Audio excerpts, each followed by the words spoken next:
statements or opinions of its guests, advertisers, or even its viewers. The information contained in this program is not to be confused with medical or legal advice. An appearance on this platform is not necessarily an endorsement, but as always, we encourage you to do your own research. Enjoy the show.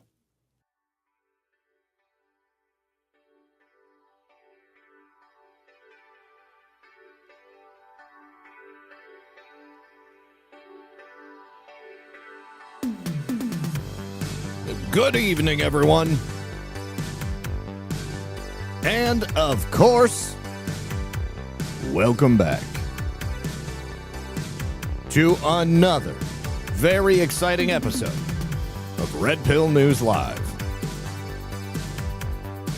Well, it's been a hell of a weekend, let me tell you. The ghosts of mass shootings past have come back to haunt.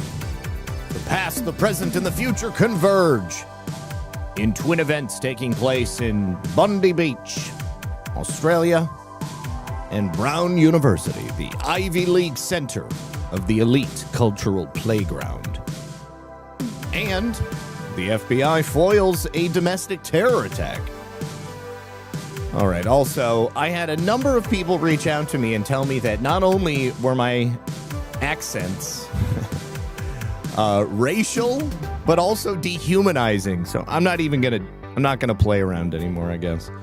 I find it shocking that anybody would interpret it as anything other than harmless fun. I make fun of everybody.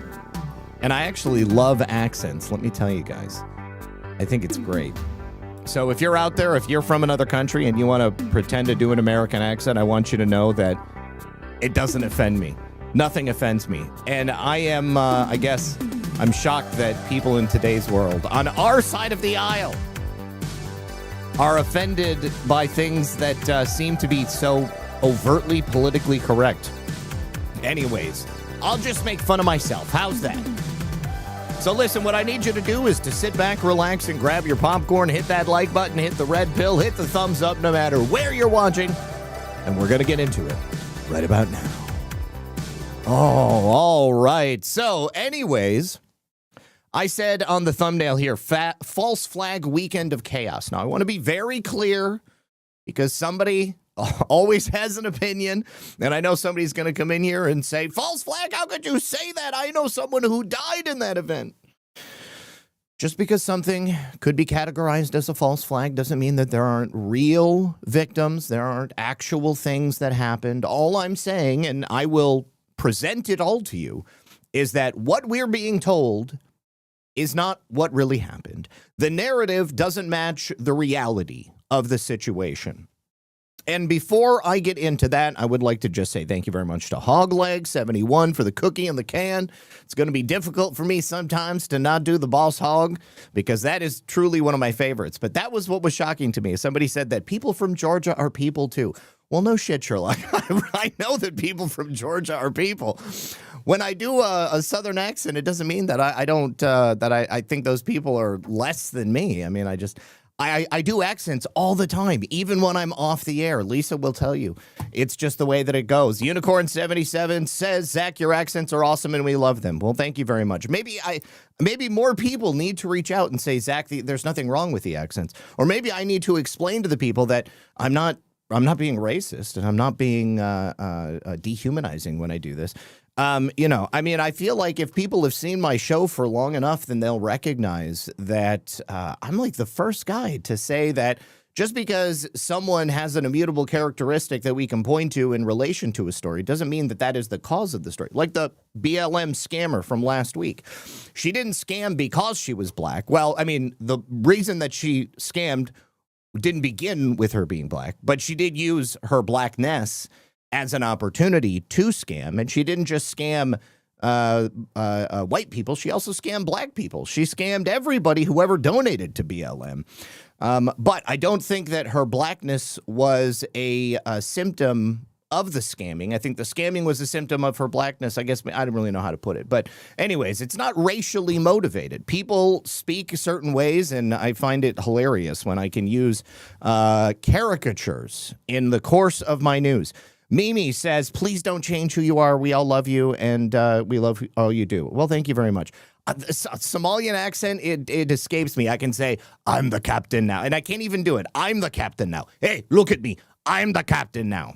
That is barely serviceable. I'd have to work on a Somalian accent.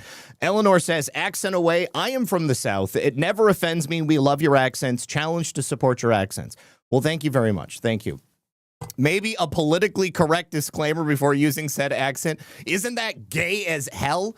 You know, I never hear people complain when I do a gay accent or when I make fun of like trans people. Like, nobody seems to care about that. Or when I do like an Ivy League sort of disaffected liberal accent. Nobody is ever offended by that. Those are the people who should be offended. Sabrado says, Zach, we love your accent. Please ignore these people. These people are miserable. They don't like themselves, much less anything funny. All right. Zach is black. Don't be a bigot. There you go, Poons Slayer. Yeah, you know, so it's not racist when I do it because I'm black. All you got to do is see my skin color, and you guys know. All right. Well, listen, before we get too deep into it, I just, man, I couldn't believe how many messages I got, how many comments I got in the chat. Maybe I shouldn't pay attention to what people say. But then again, you know, it is the audience. I don't want to turn the audience off. But, you know, let's talk about this, though, you guys, because I do have to pay some bills. I do need to give some attention and let people know how much I appreciate my friends at Brightcore. Now, did you guys know that the U.S. life expectancy peaked at 78 years old back in 2014? 11 years ago, we hit the peak. And now global life expectancy is declining for the first time in 30 years. That's because people are aging and their health is deteriorating faster than ever before, and maybe people don't have a sense of humor anymore. Well, a lot of it is due to the toxins in the air, the chemicals in our soil and our food, and external factors that are completely new to humanity. But what most people don't know is that we can actually fight aging and disease on a cellular level. You can see here this study that I have displayed on screen. Scientists have discovered that kimchi actually slows the aging process of human cells. And in doing so, it protects your DNA from damage, which can lead to chronic disease and cancer. Now, the power of nature can outweigh the power of pharmaceuticals. And the best part is you don't get any of the nasty side effects. And now you get all of the benefits of kimchi in a very simple, easy to take capsule with Kimchi 1.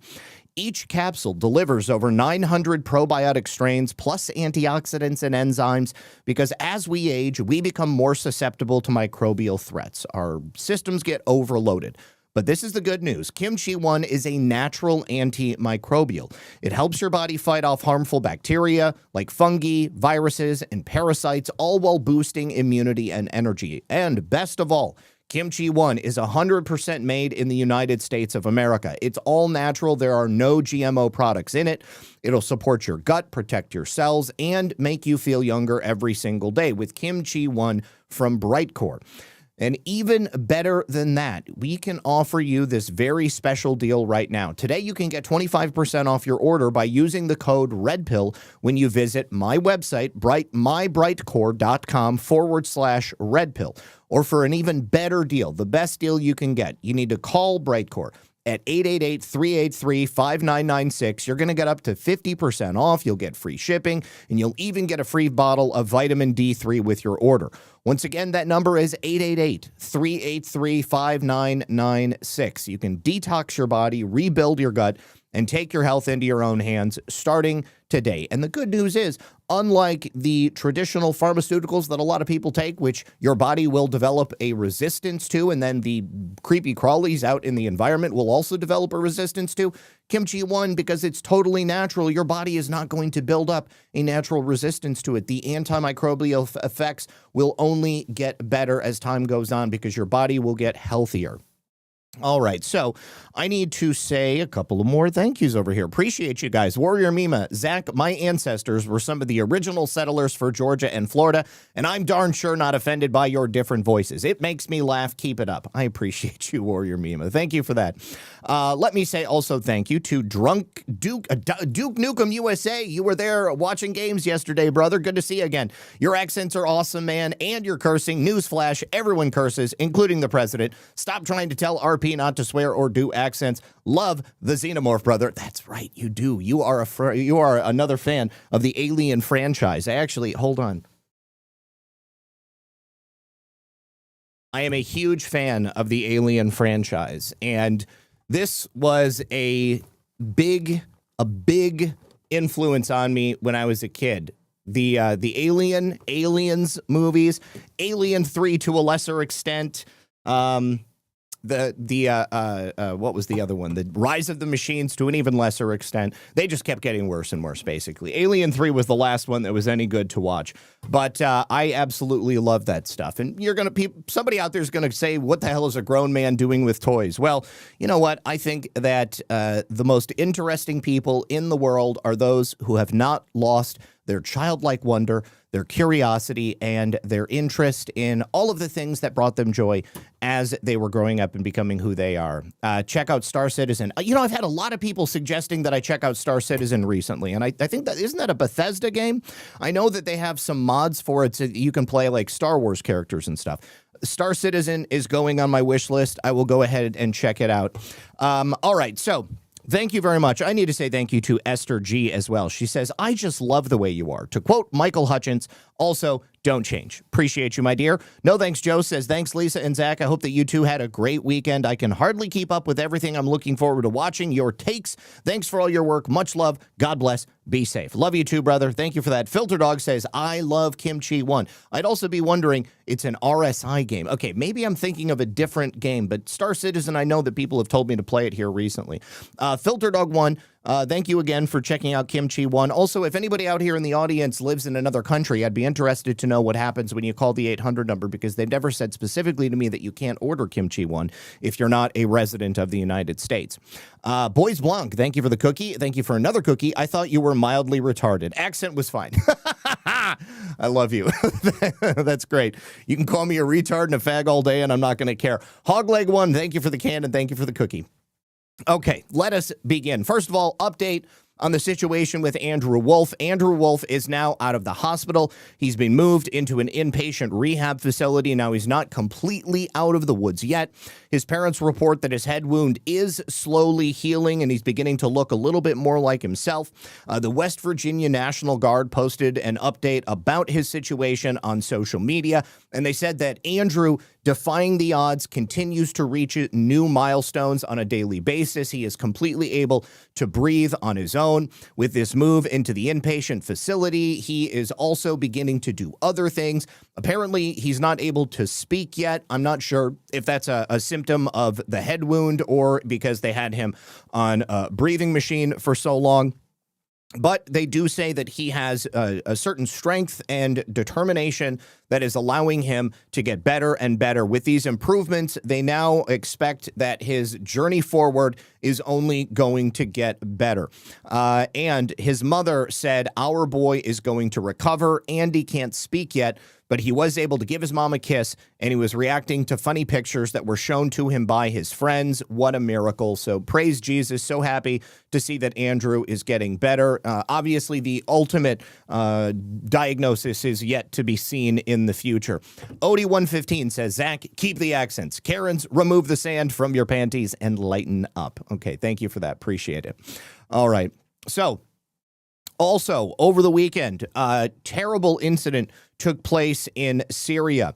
2 U.S. National Guard members were killed in an ambush, and there seems to be a lot of confusion around what actually happened here. This took place on Saturday. It was basically like Saturday and Sunday were like, days of death all around the world. These 2 gents were both from the Iowa National Guard. They were just identified. Sergeant William Nathaniel Howard, he was 29, of Marshalltown, Iowa, and Sergeant Edgar Brian Torres Tovar, 25, of Des Moines.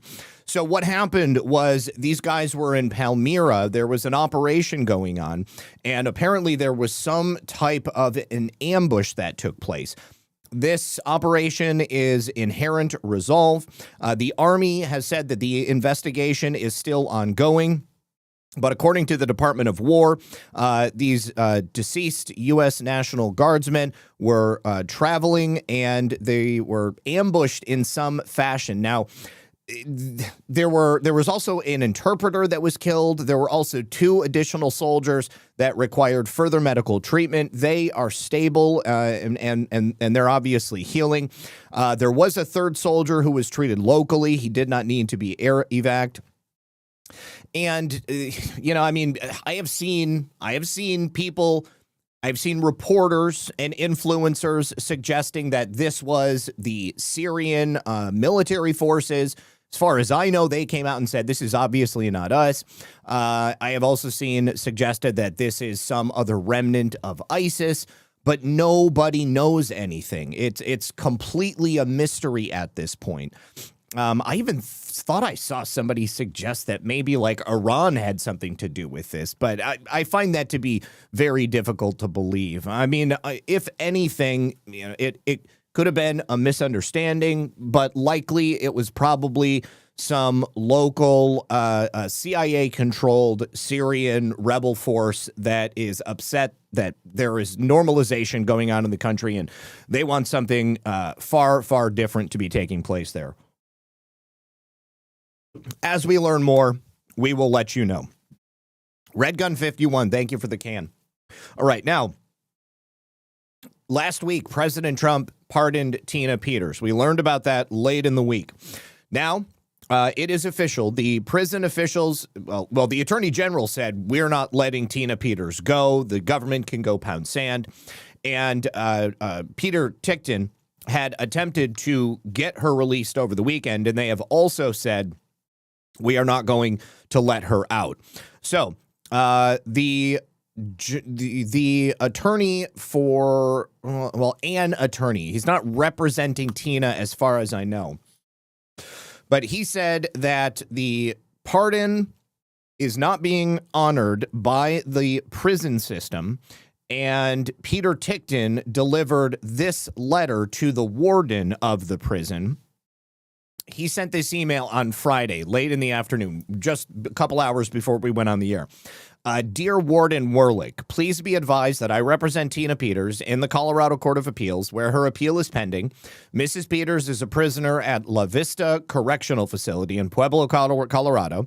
Yesterday, President Trump signed a pardon for Mrs. Peters. Here is a copy. Mrs. Peters' legal team will arrive at your facility shortly. Please have Mrs. Peters' belongings and Mrs. Peters herself ready for release this evening. I trust that this is to your satisfaction. Yours, Peter Tickton. So the Deputy Executive Director of Operations for the entire Colorado Department of Corrections replied to Peter, and she said, thank you for your message. We understand from your message that you intend to come to La Vista Correctional Facility this evening to pick up your client, Tina Peters, in light of the pardon issued by President Trump yesterday. Please be advised that this pardon has no effect on convictions under state law and does not pardon or invalidate her current Colorado conviction. The CDOC has a duty under state law to supervise and hold all individuals convicted under Colorado law in CDOC custody for the duration of their sentence. Therefore, as Ms. Peters, she calls her, has not completed service of her sentence, she will not be released from CDOC custody at this time. If you wish to have an attorney-client visit with Ms. Peters, please follow the CDOC's policies for making arrangements for the same. Now, I will go back to what I said last week, and I think that this is going to be a long, drawn-out court battle. I'm hoping that because Tina has an appeal pending, because of everything she's gone through so far, that they're going to be able to extradite it. It sounded like Peter said they're going to go straight to the Supreme Court based upon the violations of Tina's rights, and hopefully the Supreme Court will do the right thing and allow Tina to go home.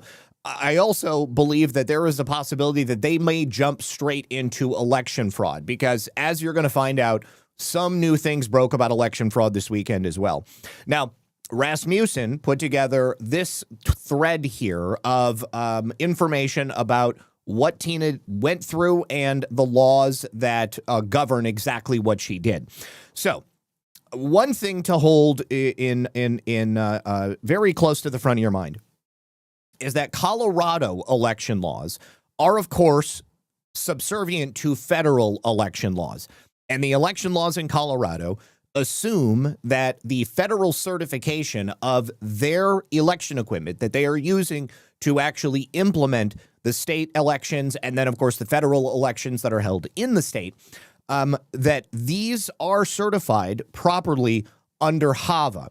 And that when they held the election in 2020, they assumed that based upon those certifications that these were valid, and they rely on this federal certification so that they're within compliance of HAVA, so that the elections that they hold are then lawfully held. Now, from evidence that Tina Peters and others have brought forward, it indicates that the certifications were invalid in 2020. What's interesting is that we can go back to the time after the election in 2020, and I reported at that time that the certifications were not, in fact, invalid. So it's not exactly new information if you've been following the election security fight that we've been dealing with for the last 5 years. But what we can now explicitly say is that not only were these systems in Colorado not within compliance, but they were also compromised remotely. Now, Tina Peters, as the clerk for Mesa County, was bound by federal election law to record any tampering that would happen and to make sure that there was no erasure of election material for 22 months. Again, if she had allowed that to happen, she herself would have been in violation of federal election law, as the Attorney General, the Secretary of State, Jenna Griswold, certainly was when she demanded that the trusted build be installed remotely on all of these machines, which would, of course, have deleted everything that took place during the 2020 election. Now, in order to ensure Tina herself was not in violation of federal election law, she created a copy of this information, because she suspected correctly that there was going to be an outright erasure of this data. And then once it was gone, of course, there would be no federally mandated election records left to hand over to the federal government if they came in, as they are attempting to do right now, and verify that Colorado was in compliance. So she was right. And today, that copy that Tina Peters made is the only one of its kind. There isn't a single clerk across the United States of America, or in the state of Colorado, more specifically, that did what Tina Peters did. And the way they went after her, it was a direct message to any clerks at that time that if they stepped out of line, we, as the state of Colorado, have the power to crush you. We have the power to destroy you. Now, when Tina Peters went to trial, none of her evidence and nobody else's evidence about the safety, security, or otherwise of the Colorado election equipment was allowed to be entered into evidence. And the laws that govern elections federally were also not allowed to be entered into evidence. So this is one of the reasons that Tina was subjected to what many people consider a kangaroo court.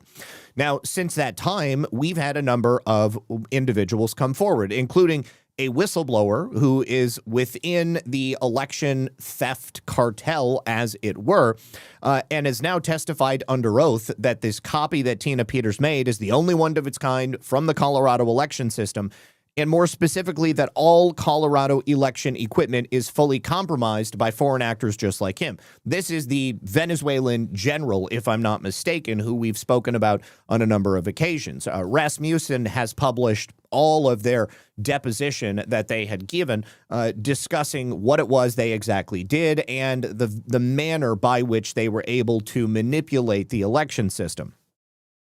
So he continues by saying Colorado politicos can no longer claim any ignorance of this, but they are partisan fools, insisting on adding time to their own likely substantial federal election fraud prison sentences by denying everything that they know already and trying to kill Tina Peters while they still can. They are very cruel and short-sighted people. People want to save their own asses, and I've always believed that this is one of the reasons why they wanted to put Tina Peters away.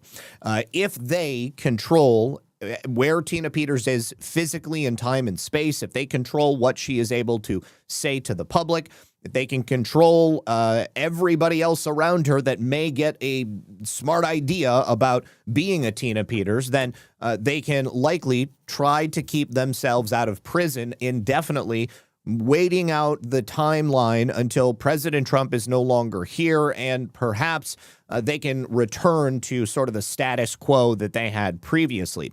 Now, I don't think that that's going to be possible. I think that Jenna Griswold and others in the state of Colorado, and perhaps in other states, they are all going to find themselves in criminal jeopardy as a result of the actions they took during the 2020 election. Now, we will return to the 2020 election, but I want to make sure we talk about what happened at Brown, what happened in Bondi Beach, and also what happened with the situation that the FBI detailed this morning. Now, first of all, Brown University, it is an Ivy League school in Rhode Island. It is a $70,000 a year tuition at the minimum. They have an $8 billion endowment. They are a wealthy school. They are also one of the most surveilled locations in the state of Rhode Island. Not a big state, densely populated, and also controlled by organized crime. I know this. I had a friend back in high school who was from Rhode Island. She was from Providence. And she told me that the streets, instead of having like white and yellow lines, all of the lines were the colors of the Italian flag because there was such a mob presence there. And everybody in politics were part of the organized criminal element.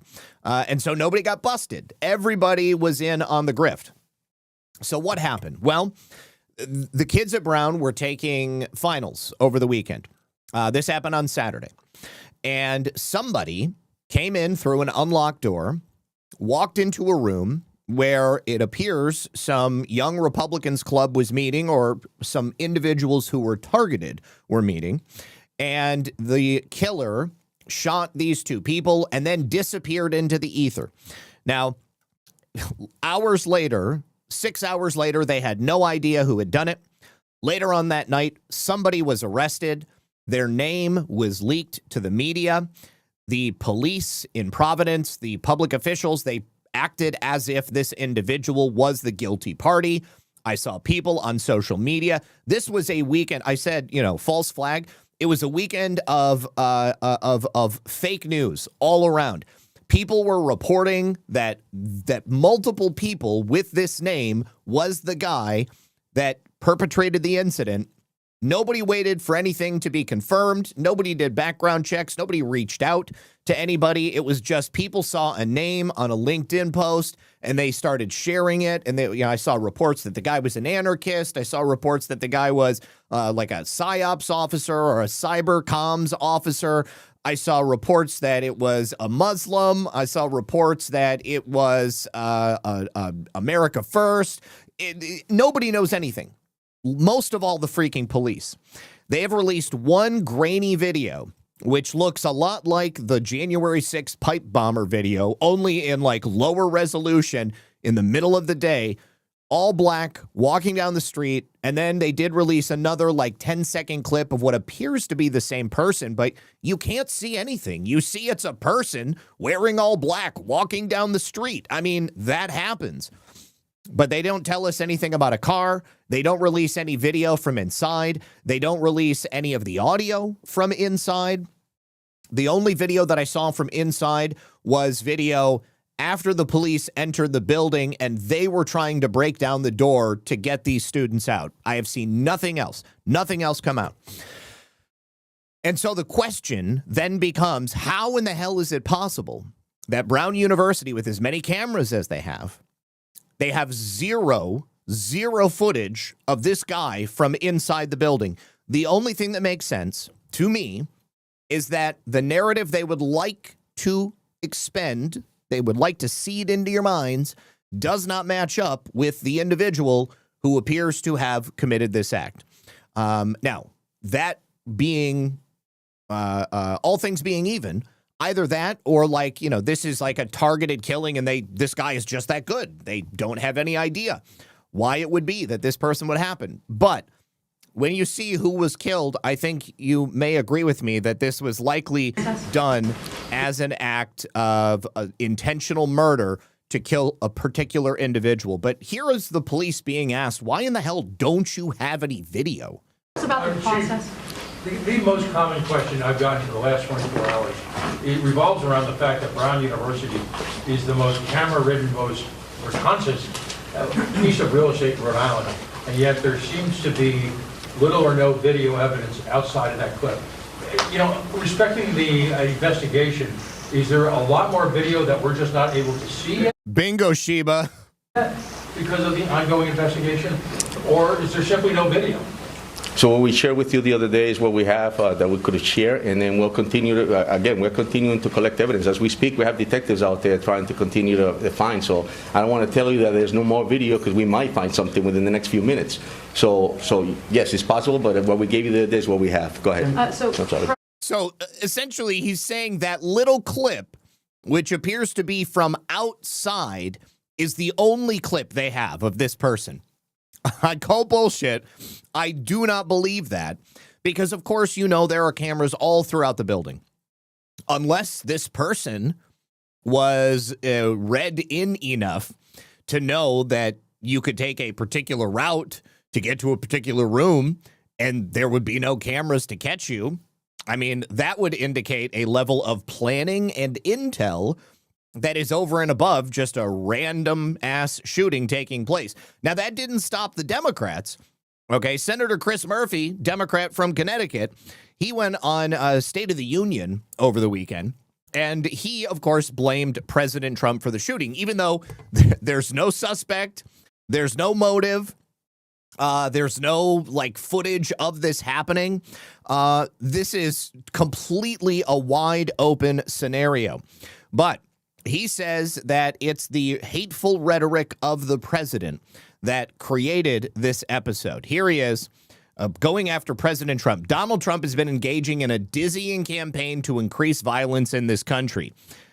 Listen to this. Not shocking, because over the last year, President Trump has been engaged in a dizzying campaign to increase violence in this country. He is restoring gun rights to felons and people who have lost their ability to buy guns. He eliminated the White House Office of Gun Violence Protection, and he has stopped funding mental health grants and community anti-gun violence grants that Republicans and Democrats supported in that 2022 bill. So he has been engaged in a pretty deliberate campaign to try to make violence more likely in this country. And I think you're unfortunately going to see the results of that on the streets of America. That's a pretty big statement. He's in a campaign to make violence more likely. Of course. I mean, he's. I love that Dana Bash was like, hold on. Let me just tear that needle off the record for you, Chris, because that is quite the claim to make.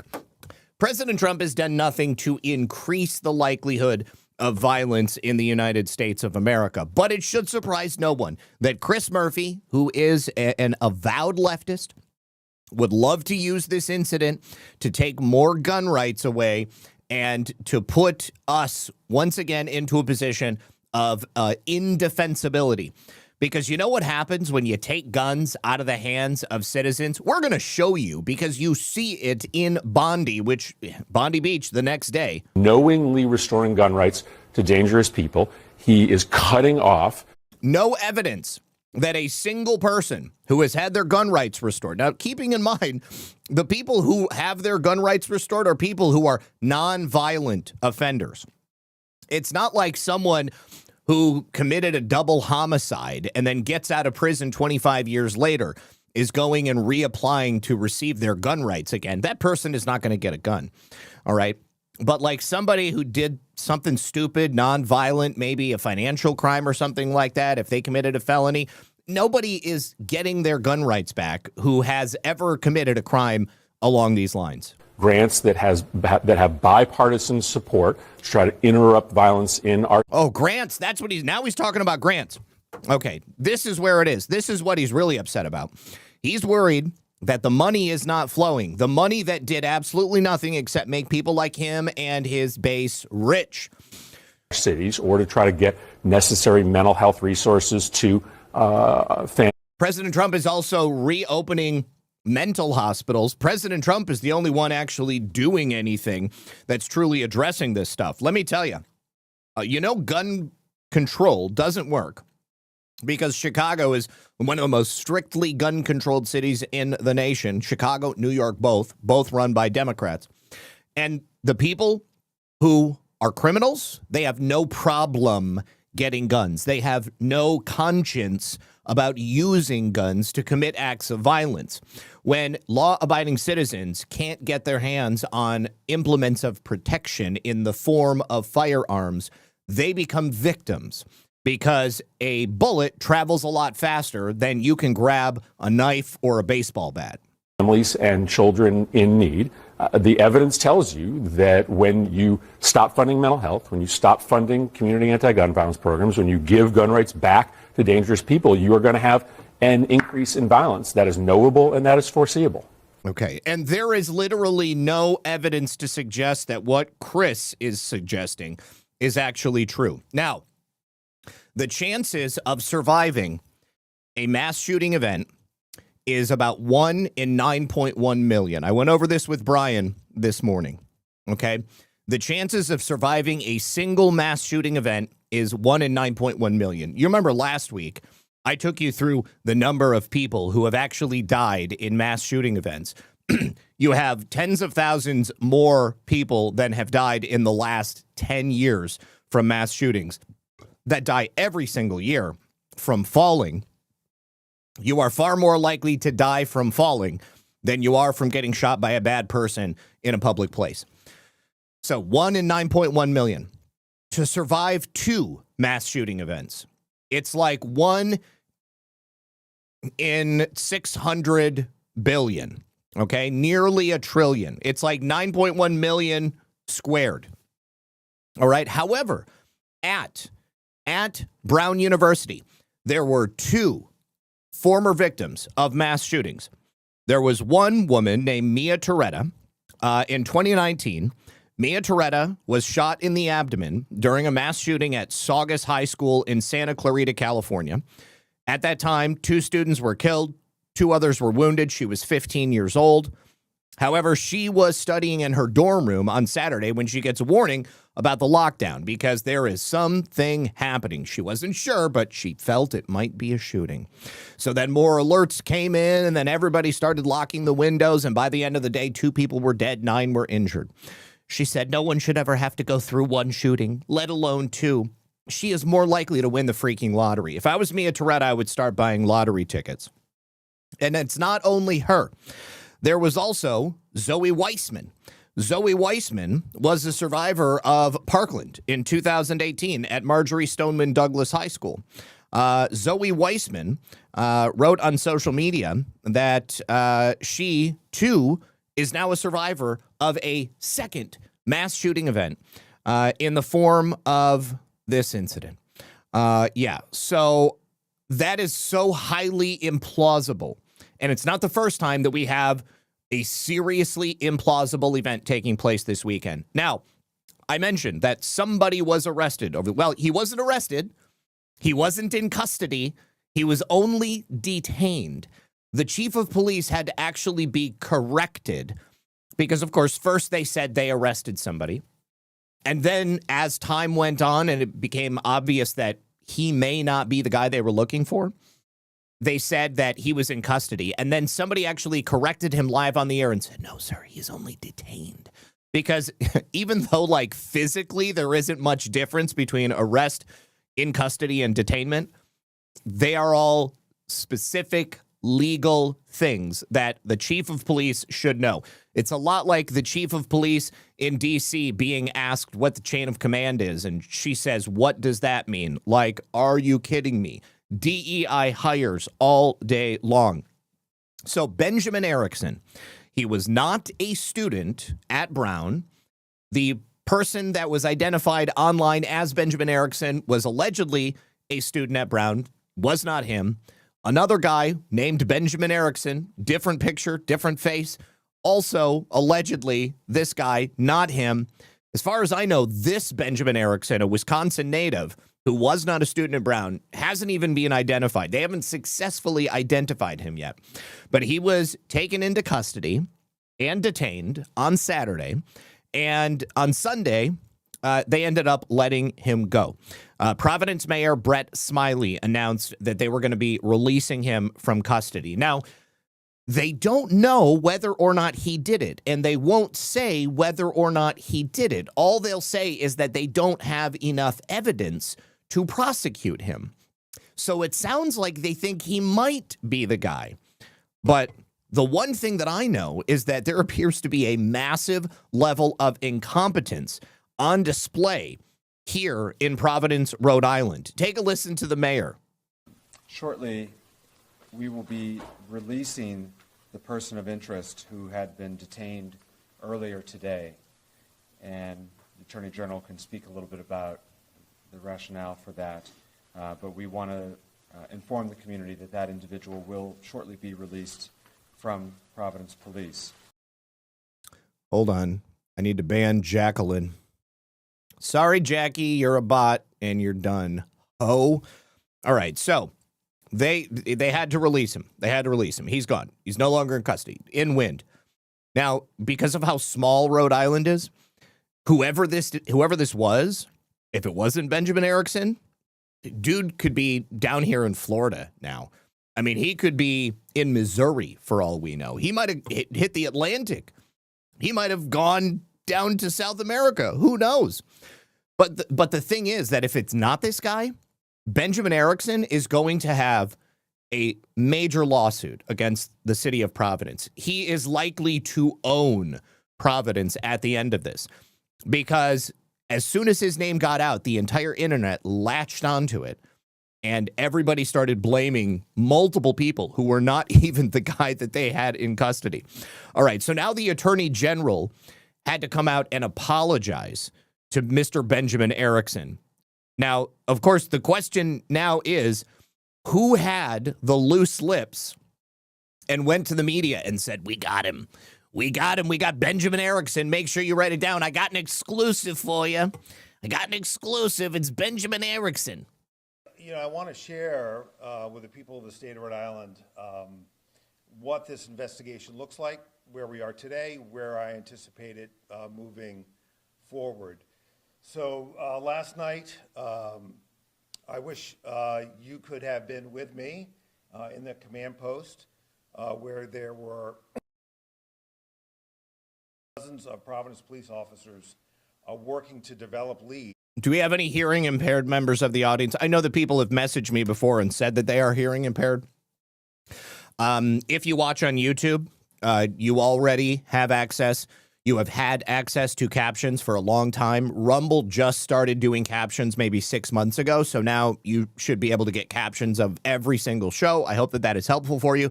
But what I'm interested in is I want to know if this woman is actually signing, or if this is another example of a DEI sign language interpreter who is just making shit up as she goes along. In this very difficult... Oh, you guys need me to turn it up? It is lower than the other clips, so let me turn this up. I will double the... Oh, God. Okay, I doubled the audio. Hopefully this will be loud enough. Difficult. Oh, it's still very quiet. Hold on. We'll jump it up to 9. Let's see if that's good. Obviously because of the tragedy that occurred on the campus, but also difficult in terms of developing evidence. That work continues, and it will continue tomorrow. Our prosecutors were there. 6 in total. Our victim services folks were at the hospital. But this is what these investigations look like. I've been around long enough to know that sometimes you head in one direction and then you have to regroup and go in another. And that's exactly what has happened over the last 24 hours or so. Collectively, the team developed leads in a number of areas. One was chased to ground. It led to us detaining a person of interest. And so those words and how we choose those words when we're talking about an investigation matter. And what it means here is that certainly there was some degree of evidence that pointed to this individual, but that evidence needed to be corroborated and confirmed. And over the last 24 hours, leading into just very, very recently, that evidence now points in a different direction. So, Okay, so it doesn't sound like it's him at all. And if anybody here is confused, you only have so long to hold somebody until you get enough evidence for, I guess, probable cause for a warrant, and then you can go search. And obviously there was nothing. I don't know. Maybe they did get into his house. Maybe they checked out his guns. Maybe they found, it's not him. But clearly they've got somebody else. what that means is that this person of interest needs to be and should be released. I think what is really unfortunate that this person's name was leaked to the public. It's hard to put that back in the bottle, okay?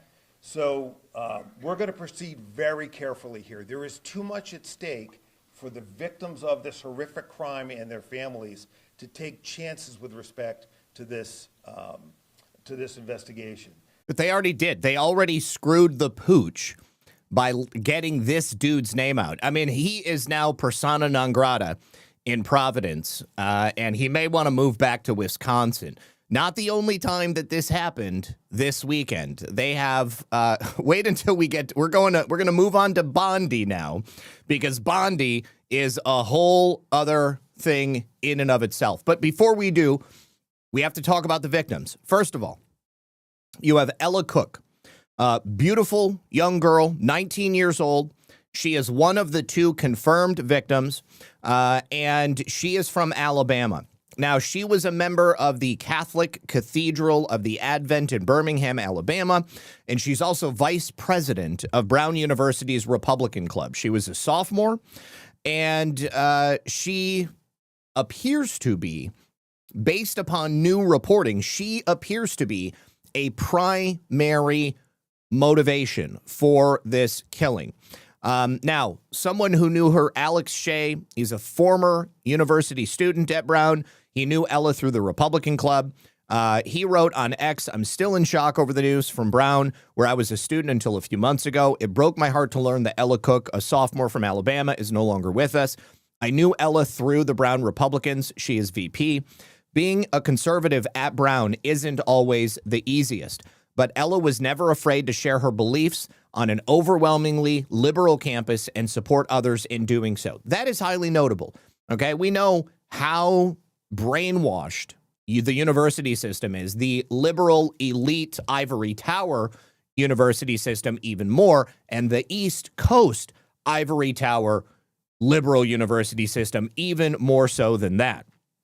So last spring, while I was under a disciplinary investigation for reporting on Brown's administration for the conservative student paper, almost nobody wanted to be associated with me.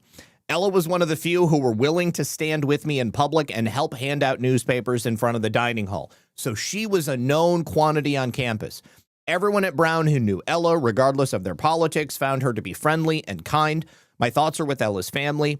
Ella was a promising young leader taken too soon. And then in a follow-up tweet, he said, "Out of respect for Ella's family, please wait to speculate about any motive." Now,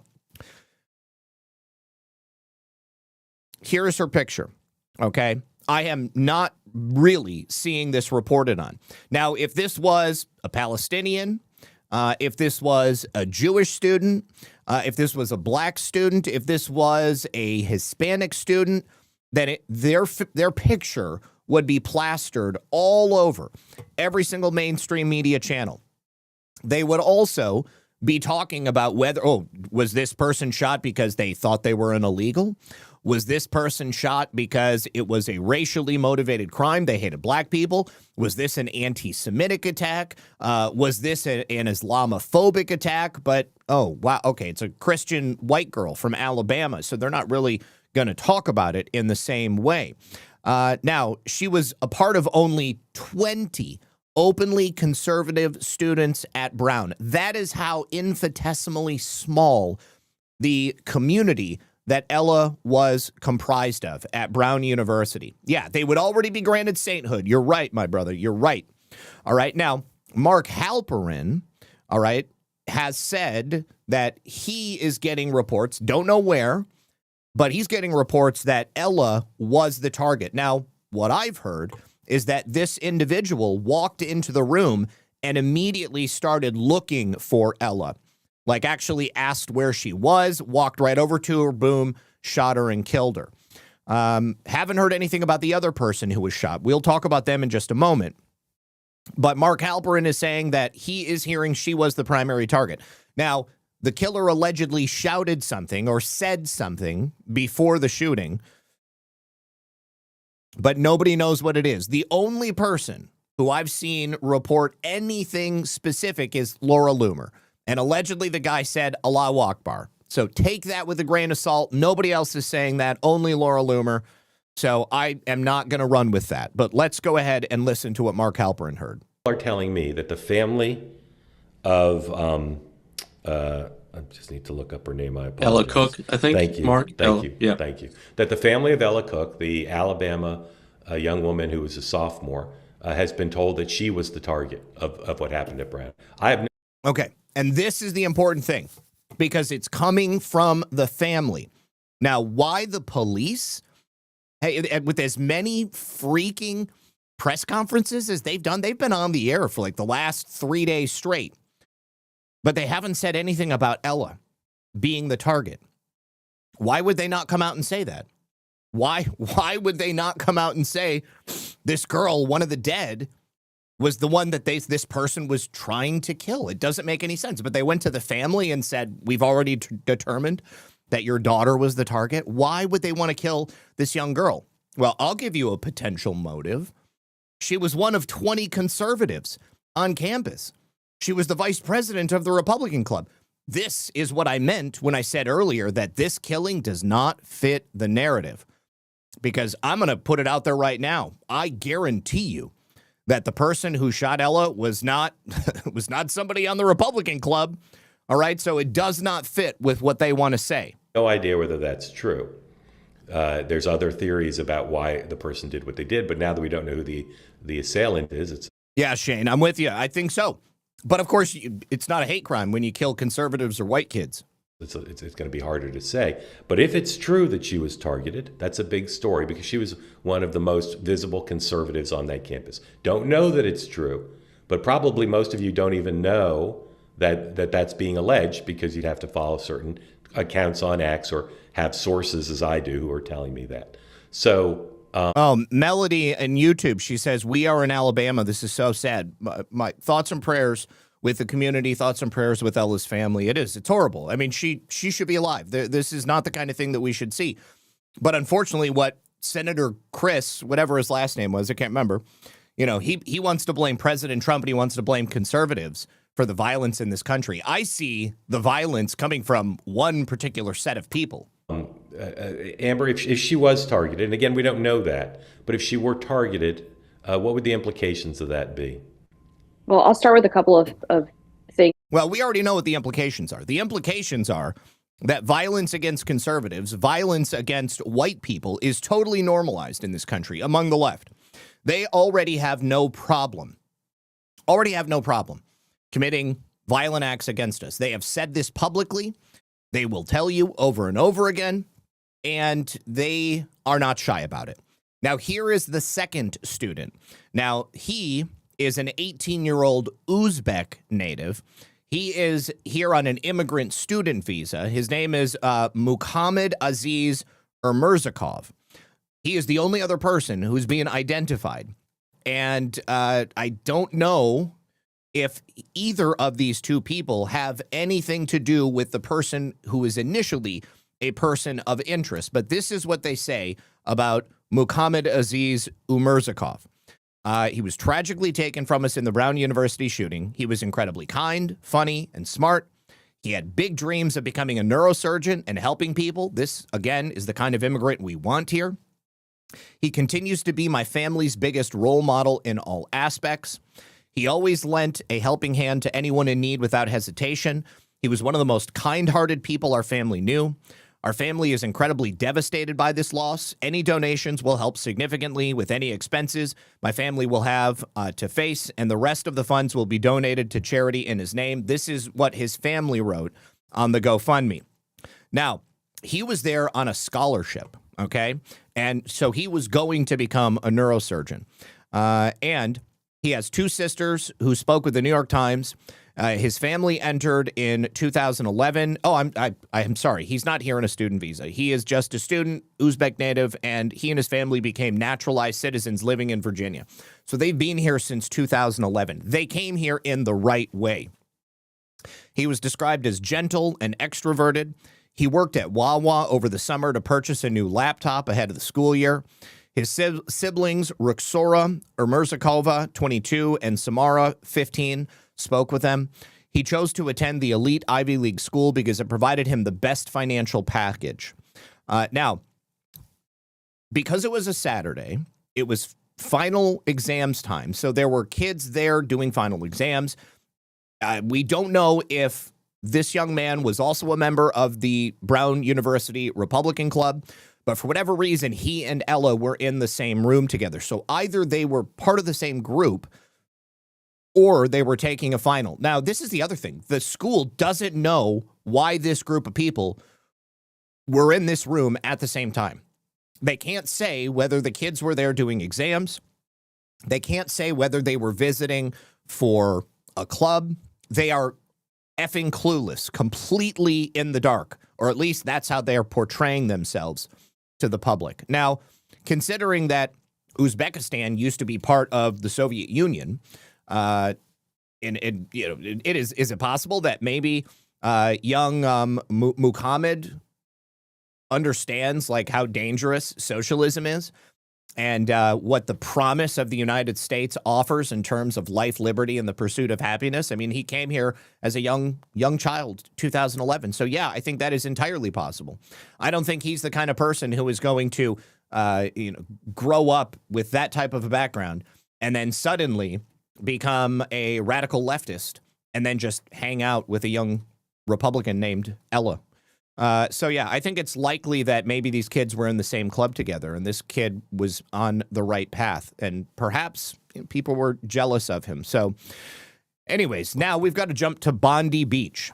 So yesterday, so that was on Saturday. And then on Sunday in Bondi Beach, Australia, a Hanukkah celebration was going on. Beach was full of Jewish Australians and visitors from other places. And two gentlemen, a father and a son, 50 and 24, show up with a bag full of guns and they start shooting. Okay, at least 15 people were killed. I think it's 16 now. Many others were wounded. The father ended up being neutralized by police and the son is still alive. He was critically wounded, but it looks like he's going to survive. 24 people are still in the hospital. Some of them are in critical condition, so some of them may die. Because it was a Jewish crowd, of course, as soon as it happened, they were claiming that this was a targeted hate crime against Jews. Children were among the victims. There was a 16-year-old who was killed. There was a 10-year-old who were killed. There were two rabbis that were killed. It's perfect for maximum emotional impact. And they have immediately jumped on the bandwagon of saying that, this is a hate crime and, this is about saving Jews. And now we got to crack down on anti-Semitism. And of course, we got to crack down on guns because Australia is already one of the most restrictive countries for gun rights in the entire world that still allows guns. And these two gentlemen, even though they were immigrants from Pakistan, they were licensed to own firearms. The father was not a citizen. The son was born in Australia, had lived there his entire life. But the father came on a tourist visa and then ended up continuing to extend his visa in different ways. And for whatever reason, the government allowed this immigrant to get 6 gun licenses. And the guns that they used are, of course, the only guns that you can still purchase. And now the government of Australia is vowing to crack down on those remaining guns. Remember, Australia is the country that is currently overrun with migrants in the same way that Europe is and the United States has begun to be. They're the country that has recently put up machete drop boxes to get people to turn in their machetes so that you don't end up chopping people's arms off in the middle of the street because, Muslims love to do that. Not all Muslims, but it's a It's a symptom. It's definitely a pattern that you can see. The other thing is that there's also a ton of misinformation about these two guys. There's also some weird stuff that happened with this particular case. So the Economic Times of India has reported that Sajid Akram and Naveed Akram, the father and son, were Pakistani in origin. Father, again, came to the United States from Pakistan, met a woman, sounds like maybe she might be of Italian descent, and then had their son there. Now, Naveed is the 24-year-old, and Sajid is the 50-year-old. The address of Naveed and Sajid was leaked when they posted a picture of Naveed's driver's license. They live in the western suburbs of Sydney in Bonnyrigg. And the younger, which one is it? Naveed, the younger one, he's in critical condition. Now, the father had a license to own guns for the last 10 years, and they traveled from their home in Bonnyrigg to stay at a property in Campsie before they ended up carrying out the attack. Now, the son actually texted the mother in the morning and said, "Hey, Mom, we just learned how to scuba dive. Dad and I are going to go get some food, and then we're going to stay inside all day because it's so hot." But instead, they dressed in all black, and they went to the beach, and they started shooting people. Now, here is the very known to the FBI aspect of this.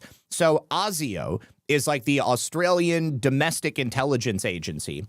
ASIO had examined Naveed, the son, 6 years ago because they busted an ISIS-linked terror cell, and he was friends with the terror cell. So he had close ties to this terror cell.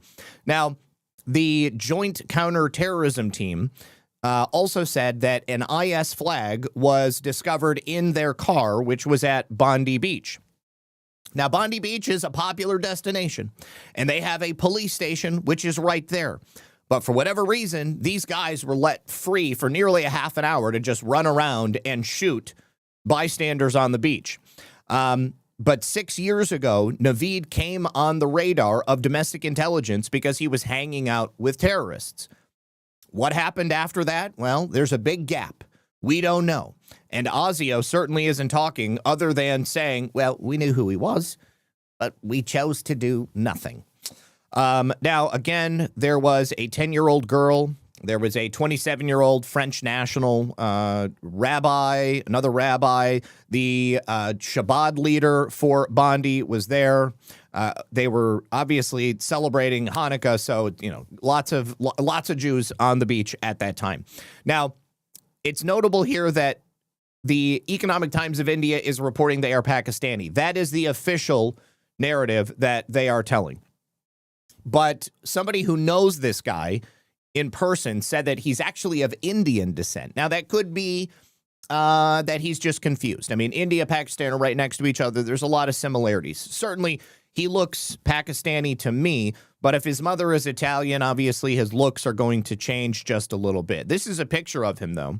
Lots of pictures and video of these guys just hanging out on the beach and using these guns. So, warning, you're not going to see anybody get shot, but you are going to now see video of this shooting taking place. This is a 10-minute video.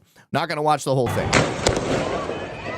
But again, they had 6 guns, all of the guns that they were licensed to have, and when one would run out, they would just drop it, and they would just keep moving forward.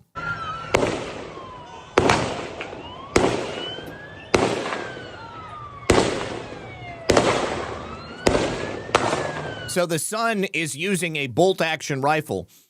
He's got some good discipline because he's like boom, boom, boom, just like popping them off. There was a video that Brian showed me this morning, which showed pretty up close. I think it might have been the video which I got the thumbnail from, and he basically was able to sit up on this bridge and shoot for about 10 minutes. And nobody came. The police station is just like a block away. Vector, I hope that I don't know where this is in relation to you, but I'm glad to know that you're safe. And I would be really interested to know what people in the area are saying about this. But because they've got, excellent cover right here, they're able to just pop up and when one needs to reload, the other one pops up and then they just keep shooting. All right. And now take a look at this. After they leave the bridge, only then do the police show up. Boom. Now the police show up. Okay. And the police start going over the bridge. And it looks like they arrest somebody because they are totally clueless. They have no idea who actually committed this act. It's total chaos. Everybody's running around. And mind you, the guys just went over on the other side of the bridge and they're still shooting. They're still shooting. And all the cops are like staying a fair distance away. They're not trying to get too close, which is highly suspicious, in my opinion. So the father was disarmed by a Syrian immigrant who owned a local fruit stand on the beach. And check this out. All right, so the Syrian immigrant sneaks up on him, puts him in a chokehold, takes his gun away. This is, of course, after they got over the bridge and the police have yet to intervene after they've been shooting for maybe 15, 20 minutes. Oh!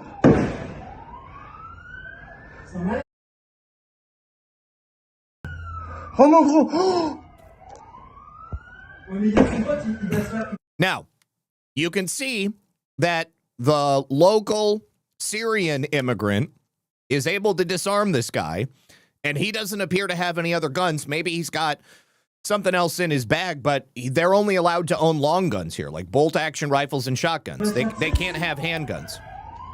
He doesn't shoot him. And the guy walks away. I don't know why. And we're just learning. And then this guy gets shot in the arm twice. They don't show that. He is now in the hospital. His name is Ahmed al-Ahmed. It was reported that he was a Jewish patriot who was there for the celebration. Then once they learned that his name was Ahmed al-Ahmed, they said, okay, he's a Muslim. But then somebody else reported to me that he was actually a Syrian Christian. So I don't know. I cannot tell you what this dude's real name is, but I can tell you that somebody out there is reporting that he's got a totally different name altogether. And they're calling him like Edward something or other, but that's not right. That's totally fake news. But people are like community noting pictures of this guy in the hospital. And anyways, so the other aspect of this is that these two guys, the father and son, they traveled to a known ISIS training camp in the Philippines just a couple of weeks before the attack happened. Now, again, they were already on the radar of ASIO, which is, of course, the domestic intelligence organization. And I don't know why ASIO didn't stop them or didn't question them or anything else. They just allowed them to do whatever they wanted to do. And they went to the ISIS training camp. They came back.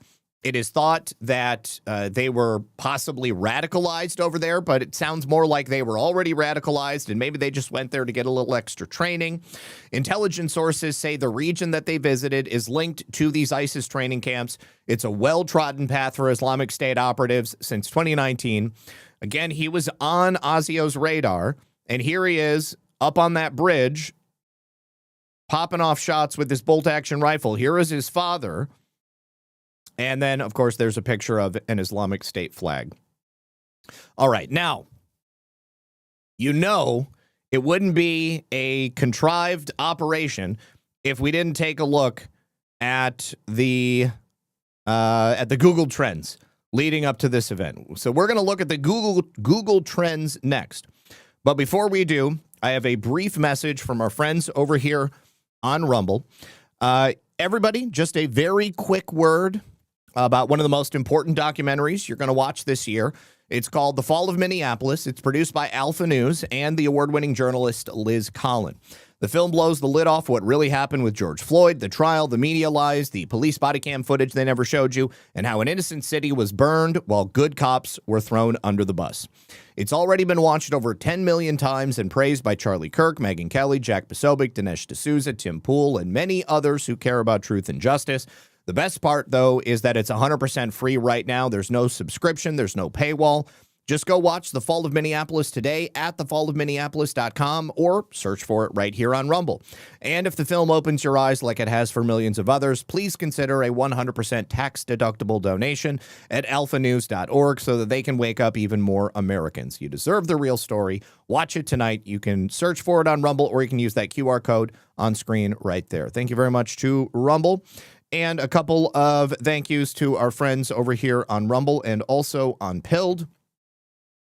First of all, did I say Odie? Oh, yeah, Odie, thank you again, Odie. Emerald Dragon says, I just got to say that this place was so much better when the actual mob ran it. It must be from Rhode Island. Since the Rainbow Mob took over, it's gone to shit. I want the Italian flag street lines back. I can understand that. Either Brown is lying about having security cameras to protect their students and staff, or they are lying about not having footage of this. I wonder which they prefer to go with. The narrative is not slowing down. Wounds Are Us says, and I agree with her, English should be the first language of a chief of police. Absolutely. Don't know where that guy immigrated from or what language he speaks natively, but the police chief in Providence is definitely not a native English speaker. All right, so let's take a look at the Google Trends. Naveed Akram, the 24-year-old, you can see, so yesterday, or today is the 15th. This event happened at roughly, like mid-morning, early afternoon on the 14th. And in Israel, at 4 or 5 a.m., people started searching for this guy, okay? Now, at this time, 4 a.m., in the United States of America, it would have been 9 p.m. on, it would have been 9 p.m. on Saturday, okay? Hold on just a second, and let me do the math on what time this would have been in Australia. And this would have been in Sydney, New South Wales. And keeping in mind, there are multiple time zones in Australia. Okay, so at 4 a.m. in Israel, they are 11 hours ahead. Sydney is 9 hours ahead of Israel. So that would have been 5 hours, 9 a.m., 2 more hours, that would have been 11 a.m. Let's see. I don't think it was until later in the day on Sunday that the names of these people were announced. What time did the Bondi shooting take place? Happened locally. Okay, hold on.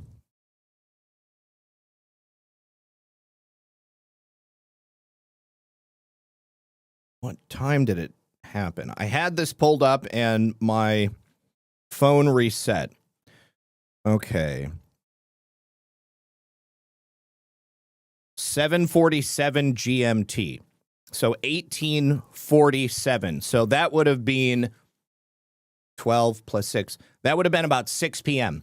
So people started searching for the name of Naveed Akram before he was publicly identified. Again, very similar to what we've seen with these events in the past. PJ, Lisa is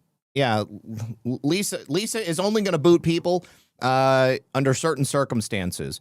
Largely, what I would like is if people are being disrespectful, I want you guys to shame them out of the room. Or you can just block them yourselves, and then you won't see them if they're that annoying. But you can see that everything kicked off here on the 14th at 4 p.m. That's when we had 22 searches. But at 5 a.m., we had 24 searches. Now, at 8 p.m., you've got 100 searches, okay? The names didn't even come out at the time the shootings began. They came out later in the day. So the math ain't mathin'. We've got searches for this individual, Naveed, happening before the event even took place. Now, we've also got searches for his father the day before it took place on the 13th. We had 43 searches in Israel on December 13th at 4 a.m., okay, which is much earlier than the event actually took place. And then you've got December 14th at 11 p.m. when the searches for this guy really kick off. All right, so once again, the math ain't mathin'. I've seen people say, oh, you know, it didn't happen. It didn't happen this way. The searches were, as soon as the guy's name was revealed. I don't know the time zone that Google Trends is showing this at. Okay, so if it was Eastern time where I'm at, it's still too early. It's still before the event. This one, it doesn't matter because the name of the father was searched the day before, either where it was in Australia or here in the United States or in Israel. It doesn't matter. He was searched the day before this happened. So you can't really explain that one away. But just like all of these other events that we've seen take place over the course of this last year, somebody knows before it happens. Somebody knows before it's happened. And this is just not something that they can explain away. All right? Now, here is that report from the individual who used to work with Naveed, where he says that the background is Indian. Now, I want you to keep in mind that the source on this is Pakistan Today. Obviously, Pakistan and India, they've got some animosity towards each other. But this individual who used to work with him was interviewed by A Current Affair, which is an Australian news channel. And he said that, I worked with Akram for some time. We laid bricks together. And his background is Indian and Italian. His mom's Indian. His mom's Italian, his dad's Indian. So, I don't know. Take that with a grain of salt. But once again, we got conflicting reports.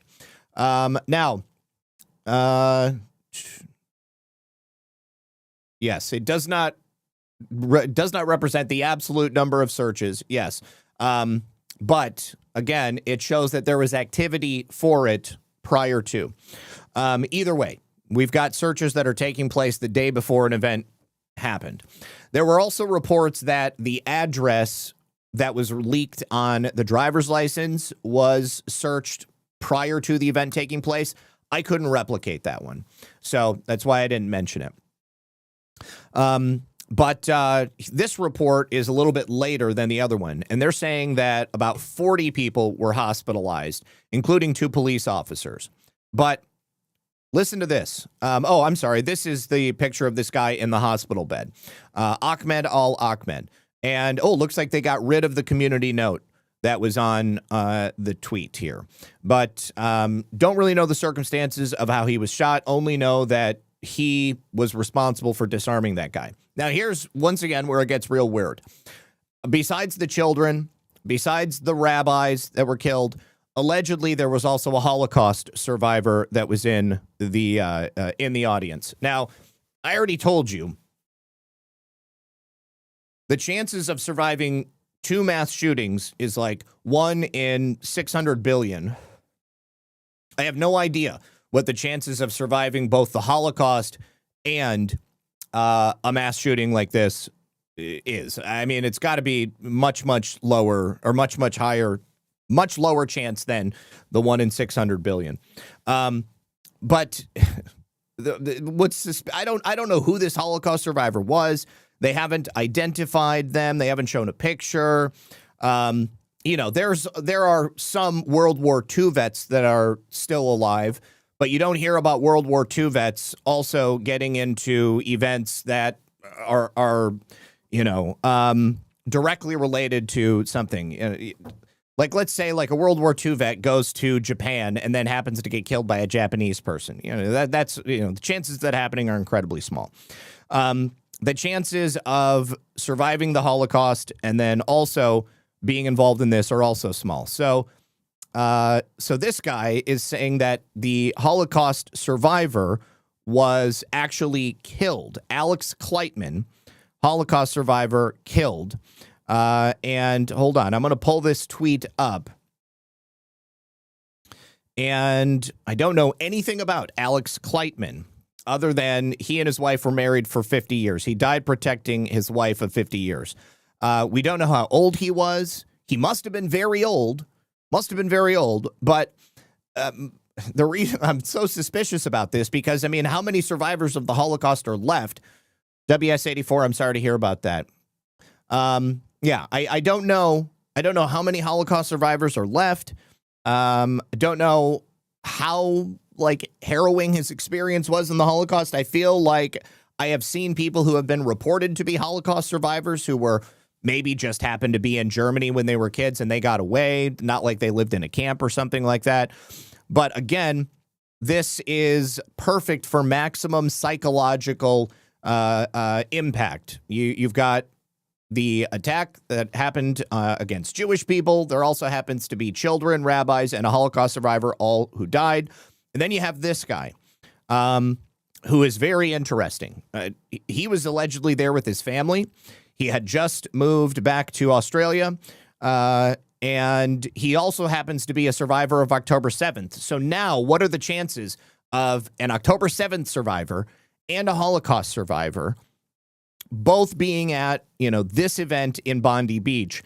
It's extremely small, even smaller than what happened before. But of course, the question then becomes, why in the hell are you taking a picture of yourself in the midst of this tragic event? Not only that, but he posted this picture on his social media and he put a caption on it. He said something about, first October 7th, now I'm surviving this. But in addition to that, that's already sketchy enough.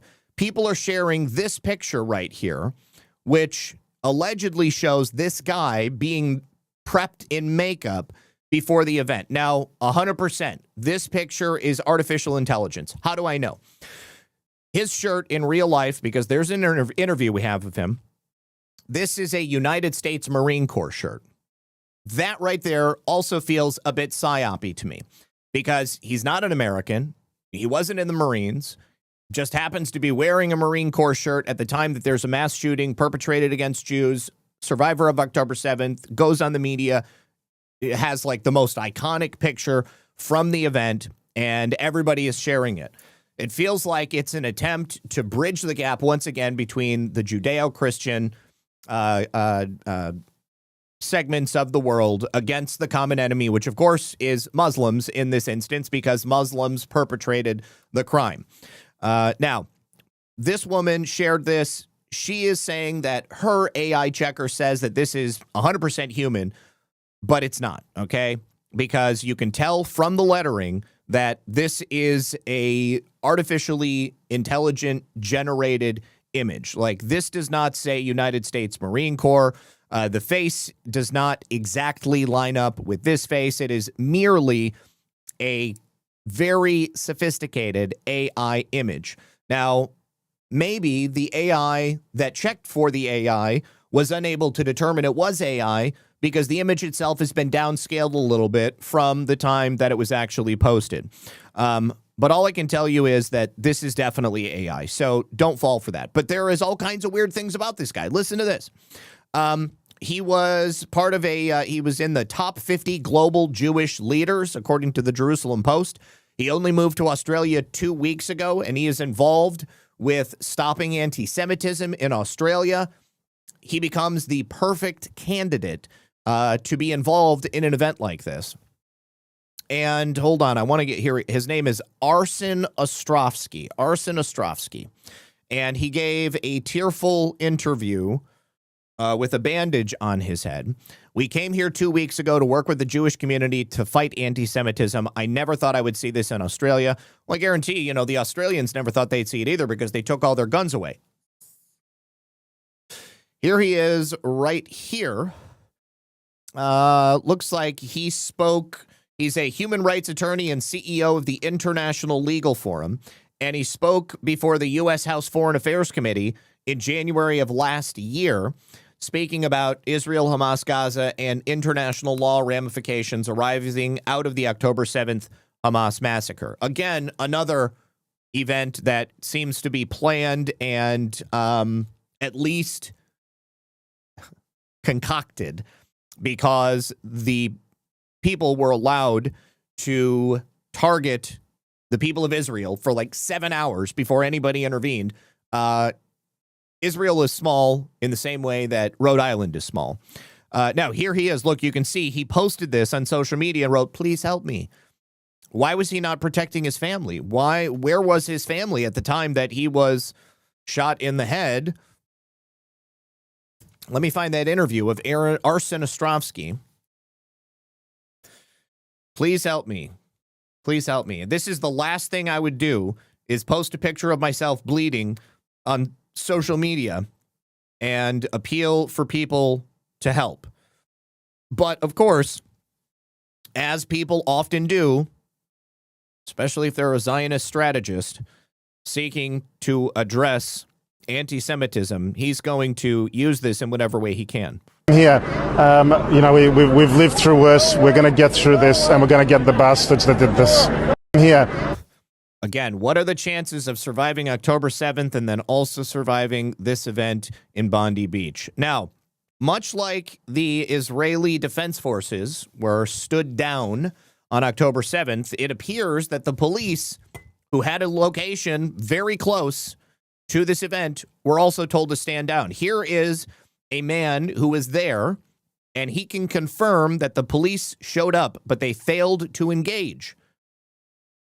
And police in Australia are allowed to carry guns. Simple as that. 20 minutes was 4 policemen there. Nobody gave fire back. Nothing. Like they are froze. Like for it looked like 20 minutes. Like, and they shoot. The guy changed magazine. I look at him all the time. I was with 2 of my babies under me, and I look at that, and it's just rifle and a pistol, and just shoot. And the other one was under. They start to come close to the audience. I think one of the people took his rifle and shoot him. That's one of them. That's what I saw. I didn't know how much I saw, but... Who were they targeting? Oh, all the crowd. Anyone. All right, so there is this now very famous picture of these 2 police officers. I did not see this. This is Rach, what's her name? The Australian breakdancer who can't breakdance. So these 2 women, obviously they're pictured here. One is hiding behind the wall. The other one's just got her arms up. This appears to be that bridge that the perpetrators went over. I showed you that footage. 10 minutes of that footage, those guys were free to shoot. Only when they went over the bridge did the police show up. The police could have been there very, very quickly if they wanted to. But for some reason, they decided not to show up. Now, the local media has confronted the New South Wales Police Force about why they didn't intervene. Ray gun, yes, ray gun. Thank you, Vector. Including that police, up to 4 police were standing around one of the active shooters, not giving fire back, just standing there. An eyewitness said that it was like they froze. James, no, sorry, hang on a sec. I'm just going to stop you there. I'm not going to speculate on that. Not going to speculate, even though there's plenty of video of it, pictures as well. Can't talk about that. Can't talk about that. How dare you? How dare you ask me about that? Right now, what I will say is that there are 2 New South Wales police officers in critical condition in New South Wales hospitals who stepped into the breach and could have lost their lives last night. One not going to go into the circumstances of police officers that returned fire, but I can tell you their bravery, their courage in these circumstances saved countless lives. And I would just urge everybody, don't jump to conclusions at this point. It's important that we have a full and comprehensive investigation, but certainly don't run down the police at this early hour. Well, I mean, it sure seems like that's what people saw, and that's exactly what was being reported. Melon Ryan says, are you name dropping conning hacks for a commercial? Well, doing what I can to raise awareness, and we'll see what people think. Freedom Forward 1776 says, thought I lost or was stolen a fair amount of silver. Oh my God. Search for hours, found it while listening to you, so here is your cut. My friend, thank you so much. I'm glad that you were able to find it. There's nothing worse than squirreling something away at your house and then not being able to remember where you put it. It happens to me all the time. Lisa's always making fun of me. Usually it happens with guns, unfortunately. I'm like, where's that long gun? I knew it was here somewhere. Anyways, I found it. Okay, so that's it for those psychological operations. But we have another possible domestic terror attack that I think is genuine that happened here in the United States of America. The FBI has disrupted what they are calling a credible imminent terrorist threat. And 4 members of this radical pro-Palestinian group have been arrested. What they were allegedly plotting was an attack on Los Angeles for a New Year's Eve celebration. So it was initially announced by FBI Director Kash Patel. They were able to disrupt this terror cell, and 4 members have been arrested. So he said over the weekend, FBI disrupted a credible imminent terrorist threat and arrested 4 individuals connected to the Los Angeles area. The suspects self-identified as members of a radical offshoot of the Turtle Island Liberation Front. Never heard of them until today. An extremist group motivated by pro-Palestinian, anti-law enforcement, and anti-government ideology. They are commies. They're part of the Antifa network. They were allegedly planning coordinated IED bombing attacks on New Year's Eve, targeting 5 separate locations across Los Angeles. In the days since, FBI New Orleans has arrested an additional 5th individual believed to be linked to this radical TILF subgroup, also allegedly plotting a separate violent attack. Outstanding work by our investigators and law enforcement. This work undoubtedly saved lives. Now, Pam Bondi also posted, after an intense investigation, the Department of Justice, working with FBI, prevented what would have been a massive and horrific terror plot in the Central District of California. So Bill Asaley is going to be prosecuting this. The Turtle Island Liberation Front, a far-left, pro-Palestine, anti-government, anti-capitalist group, commies, was preparing to conduct a series of bombings against multiple targets in California beginning on New Year's Eve. The group also planned to target ICE agents and vehicles. This was an incredible effort by our U.S. Attorney's Office and the FBI to ensure Americans can live in peace. We will continue to pursue these terror groups and bring them to justice. So now we have another domestic Antifa-linked terror cell that was just disrupted here in America. Now, take a listen. This is from the FBI DOJ press conference from early today, and they go into exacting detail about what these people were plotting. They also have video of them testing bombs out in the desert. So this is why I say this appears to be legit. And when you see the people who are arrested, I think you'll probably agree with me. It looks exactly like the people who attacked that ICE location and shot that agent in the neck. Director in charge of the FBI's Los Angeles division. As we're all aware, we've had a busy weekend in this country and abroad with bad news incidents one after another.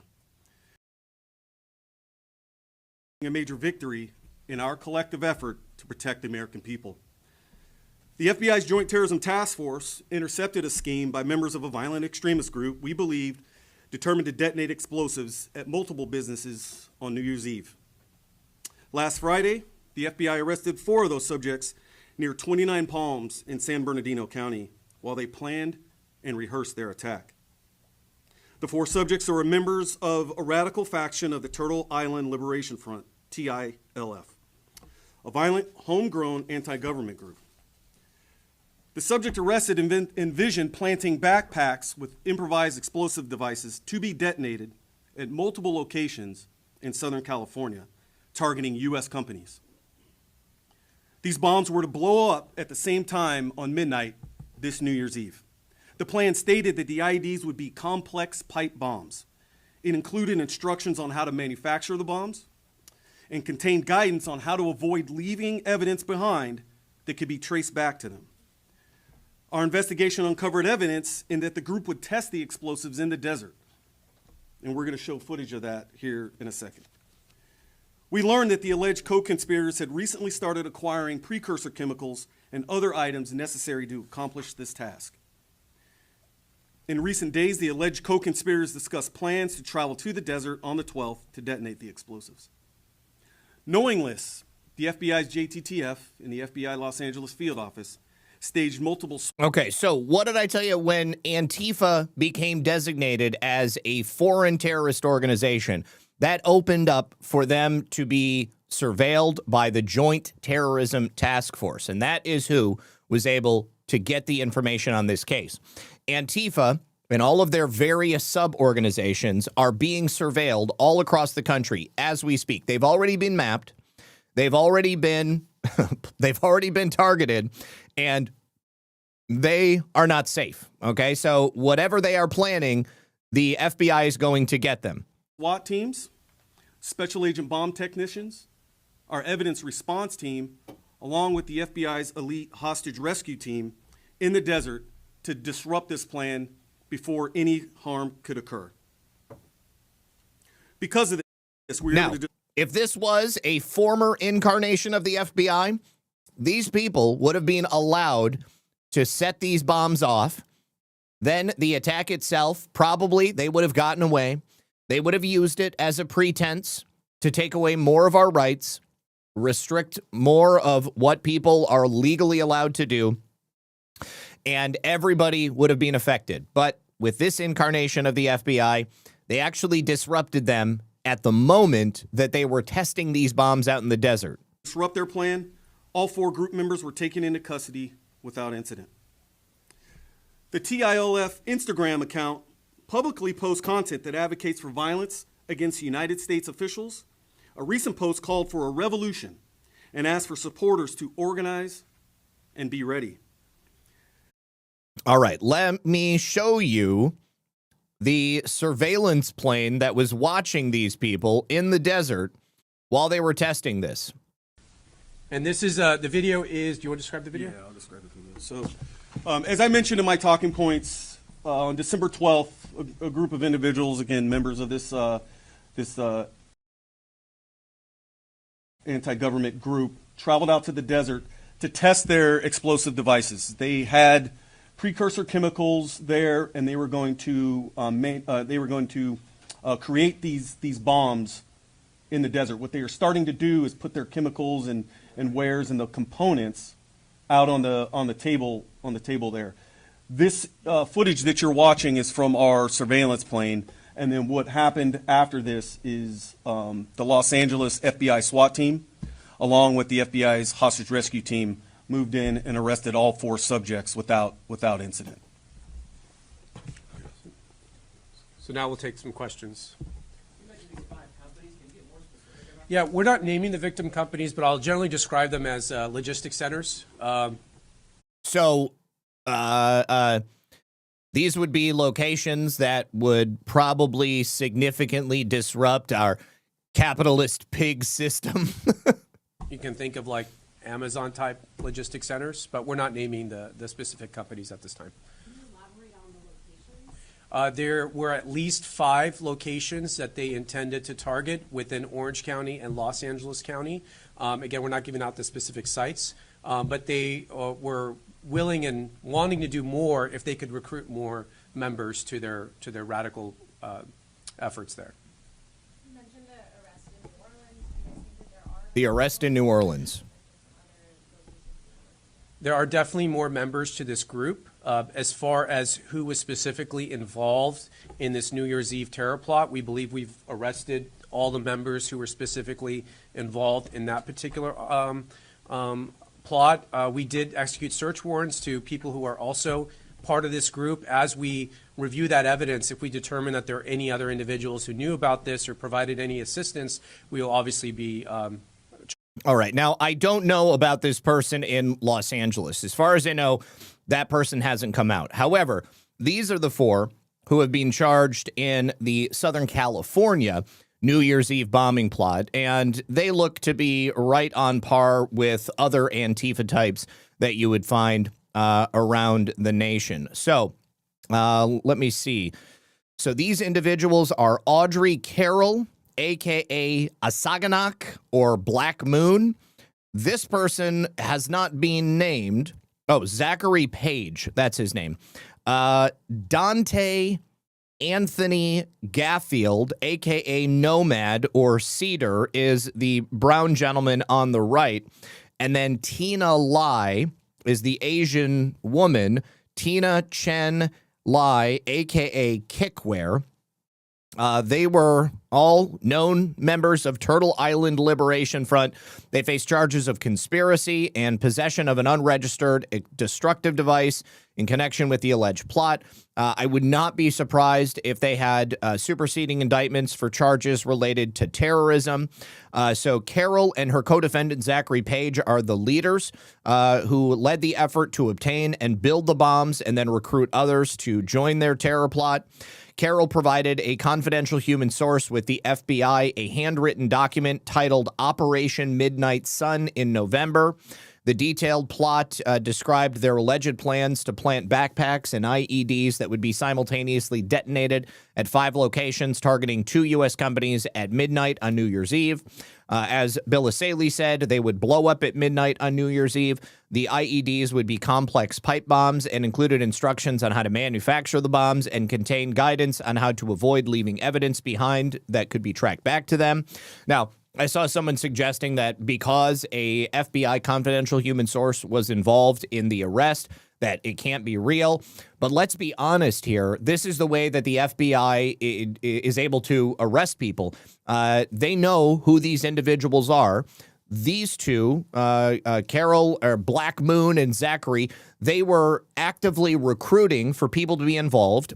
So I'm certain that the FBI had a confidential human source who reached out and said, hey, I want to blow stuff up on New Year's Eve. I'm totally a communist. I hate the United States of America, and Donald Trump is the worst thing that's ever happened. We got to protect our democracy, even though we want to make it into a socialist utopia. And, you know, they bit with the wrong person. And so they ended up getting arrested. They had bomb-making components at the campsite. They had various sizes of PVC tubes, potassium nitrate, charcoal and charcoal powder, sulfur powder. They had fuses. And Carol and the other participants are said to have formed a signal chat known as the Order of the Black Lotus, which they deemed a radical faction of the Turtle Island Liberation Front, and ultimately used it to discuss the bombing plot.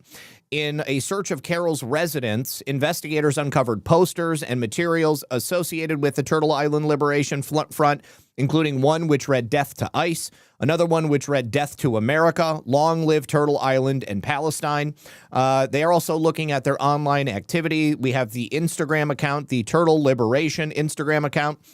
They publicly posted content advocating violence against U.S. officials. They said that the FBI said a recent post called for the revolution, urged supporters to organize and be ready. These threats are sophisticated, organized campaigns of targeted intimidation.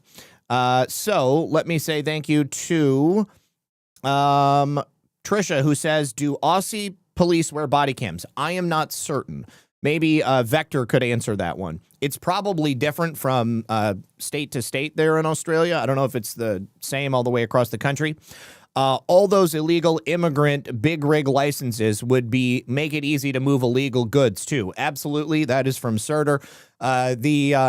There is a sophisticated criminal network that is organized all across the country that's been in operation for many, many years.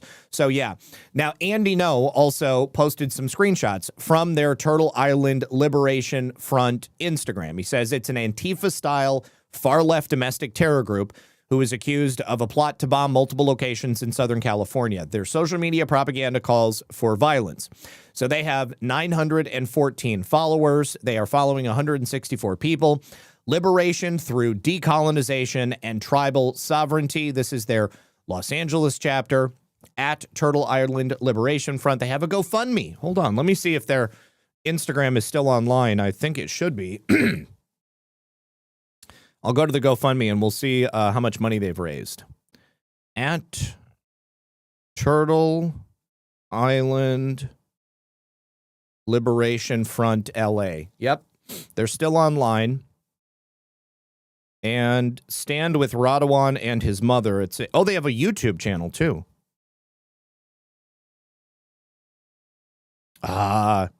You have to be granted access to look at their YouTube channel. That is wild. Okay, hold on. Let me pull up the YouTube on. Okay, peaceful protest will never be enough. We are up against fascist colonizers. Sounds pretty on brand. There are no morals for us to appeal to, no sense of justice or what's right. We cannot vote ourselves out of a mass colonizer occupation.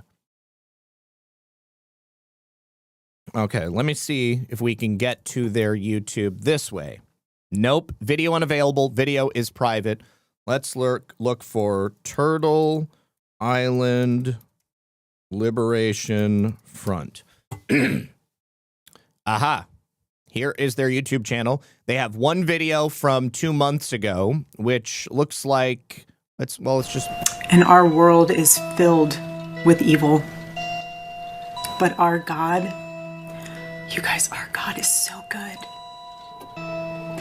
He's so incredibly good. A black kid was found hanging from a tree in Mississippi, and something really doesn't add up about this entire story. You guys are fucking nuts! You are fucking nuts! The evildoers responsible for my husband's assassination have no idea what they have done. They killed Charlie because he preached a message of patriotism, faith, and of God's mercy.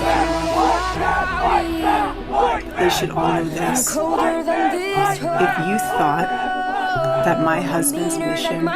They're not real good with the audio leveling, are they? All right, so clearly a series of WTF America, gang of violent, racist, evil white teens caught attempting to lynch a 14-year-old black boy and force him into a meat grinder. Never heard of that case. They got more Erica Kirk. Then they've got another protest. I don't know where this is from. Then they've got, that looks like the protest against ICE that took place out in California at the farm, the pot farm. Then they're saying that this black kid was killed. I don't know anything about a kid getting lynched anytime recently. This is from the L.A. riots that took place earlier this year. This is footage from BG on the scene at the same one where they destroyed a bunch of cop cars. Some other protests someplace else, don't know about it. Fascism is here at useless cops. This is from L.A., if I'm not mistaken.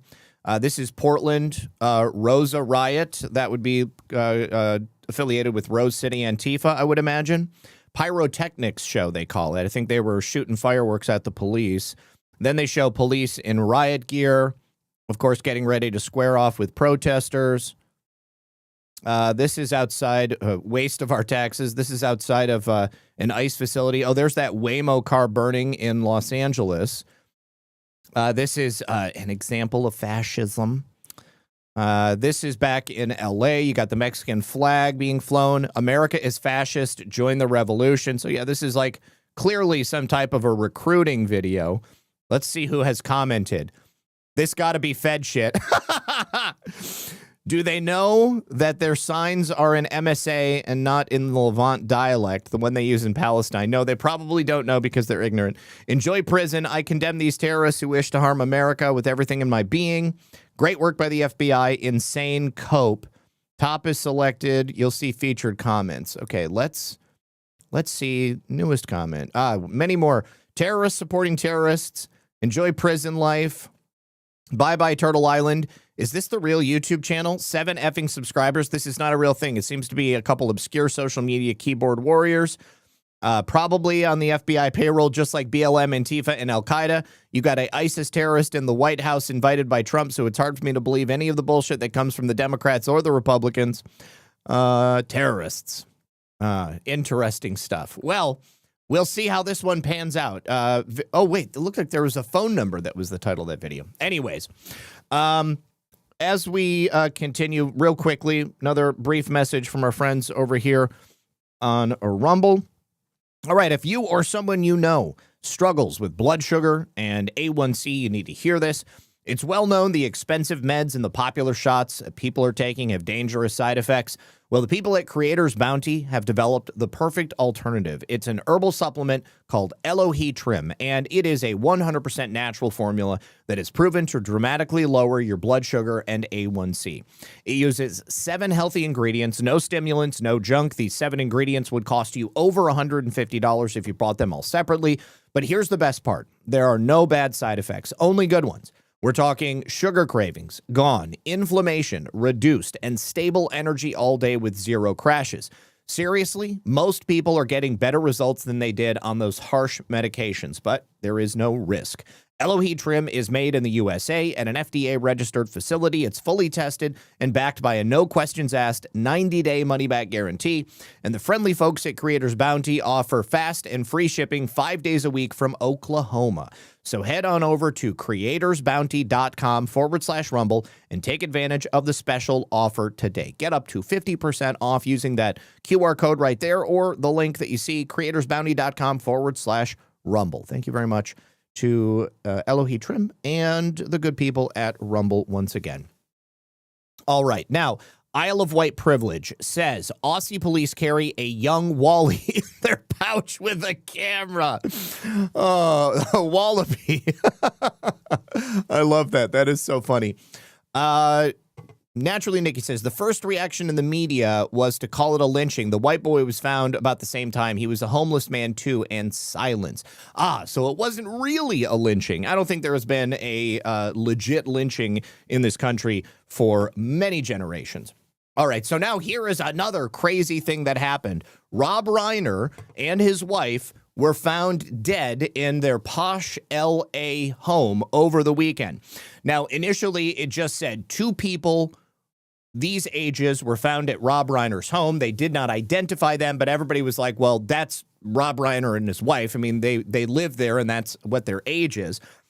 Initially, it was only reported that they were dead from knife wounds.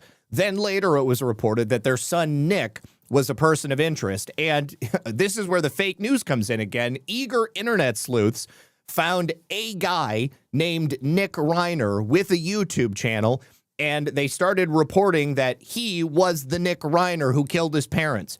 It wasn't him. It was just another guy named Nick Reiner. I felt like every single event that happened this weekend, I was seeing just like people latching on to fake information and amplifying it because they wanted to be first on social media. They wanted to get the clicks and they wanted people to pay attention. And everybody was wrong. Well, not everybody, but a lot of people that were doing that were totally wrong. So the guy that wasn't this Nick Reiner, he had to go on his YouTube channel and say, I am not related to Rob Reiner and his wife. I did not kill these people. Please stop coming into my comment section and telling me that I'm wanted for the murder of these people because it's not me. It just was another guy named Nick Reiner. So this Nick Reiner, the correct Nick Reiner, is now booked. He is in jail. He is got a $4 million bail. I don't think anybody's going to let him out. His sister, one of their daughters, found her parents dead. So it wasn't like he was arrested at the scene at the time that this happened. Romy is the sister's name. So Nick is 32 years old. And he's been in and out of rehab. He's had drug problems for years. And he and his father actually did a film together. Nick wrote it, and then Rob Reiner directed it. It was called Being Charlie. It was a couple of years ago, and it was kind of loosely adapted about their relationship and Nick's problems with drugs. We don't know what the motive is on this. I've seen people suggesting that, Rob Reiner and his wife abused their son. I don't know that to be true, so I'm not going to say that. But I do know that addiction is a hell of a thing, and I did see reports from interviews with Rob Reiner that he refused to engage in tough love with his son and that he was essentially indulging him in one form or another. So maybe Rob Reiner and his wife were terrible to their son. Maybe they were continuing to feed his addiction by supporting him and not supporting his sobriety. I'm not certain. All we know is that Rob Reiner, 78, and his wife Michelle are both dead. They were found at 3:30 p.m. on Sunday by their daughter, and it was believed at that time that a member of the family had been involved. Now, President Trump kicked up a shitstorm, and my mom even texted me saying she was disappointed. I've seen a lot of people saying they're disappointed in President Trump. But he said on Truth Social earlier today, a very sad thing happened last night in Hollywood. Rob Reiner, who absolutely hated President Trump, a tortured and struggling but once very talented movie director and comedy star, has passed away together with his wife Michelle, reportedly due to the anger he caused others through his massive, unyielding, and incurable affliction with a mind-crippling disease known as Trump derangement syndrome, sometimes referred to as TDS. Now, it is undeniable that Rob Reiner suffered from TDS, but I don't know that the son and the father were at odds over the TDS. Can't say that at all. Certainly, I hope that the son was not a Trump supporter. I find it difficult to believe that he would be, but I can find it plausible that Rob Reiner would be a difficult person to be around simply based upon his hatred of President Trump. He was known to have driven people crazy by his raging obsession of President Donald J. Trump, with his obvious paranoia reaching new heights as the Trump administration surpassed all goals and expectations of greatness, and with the golden age of America upon us, perhaps like never before. May Rob and Michelle rest in peace. Now, President Trump is certainly not celebrating Rob Reiner's death, and I can't tell you why he would put this specific thing out. But a lot of people have suggested that it's in poor taste. I'm certainly not going to suggest that it was in good taste. However, I think that Rob Reiner undoubtedly was a difficult person to be around. He has, for years, attacked President Trump, claimed that he was mentally unfit to be in office. He goes on any show that he can, and he complains about President Trump. Jake Tapper repost. Oh, here is Rob Reiner recently complaining about Trump on Piers Morgan. Let's go ahead and listen to this. Oh, hold on. I'm going to have to take it out of reader view. Okay. Just heard about the murder of Charlie Kirk. What was your immediate gut reaction to it? Well, horror. Absolute horror. And I unfortunately saw the video of it, and it's beyond belief what happened to him, and that should never happen to anybody. I don't care what your political beliefs are. That's not acceptable. That's not a solution to solving problems. And I felt like what his wife said at the service, that the memorial they had, was exactly right. And totally, I believe, I'm Jewish, but I believe in the teachings of Jesus, and I believe in doing to others, and I believe in forgiveness. And what she said to me was beautiful, and absolutely, when she forgave his assassin. And I think that is admirable. Well, props to Rob Reiner. I certainly wouldn't have expected him to say something like that. Now, Brian Stelter called Trump's Truth Social post crude and crass. Unfortunately, President Trump is out this morning with a pretty crass post about Reiner. Colin Rugg quotes Brian Stelter saying that. Let me see. Reaction to Trump social post from former Justice Department official Stacey Young. Of course, nobody really is coming out and saying that they like it, but I'm not in the president's head. I don't know why he posted that. But I certainly don't think he's going to take it down. So rest in peace, Rob Reiner and his wife. I don't know what the motivation for the murder of Nick Reiner's murder of his parents was. And I can only hope that what people are saying online is not true. I've heard some pretty unsettling things about Carl Reiner, Rob Reiner's father. I was looking on Crazy Days and Nights to see if I could find any reports of abuse that had happened. I wasn't able to find anything, but I've heard a lot of people suggest that Rob Reiner was part of some generational abuse. Haven't heard that from Nick Reiner. If it's true, it will undoubtedly be part of the defense. So we'll hear about it then. Like, I'm thinking like a Menendez brothers thing, but I'm not going to accuse Rob Reiner of that because I don't know that to be the case. All right. Now, we learned last week that the chief of the D.C. police was going to be retiring. She's going to be stepping down.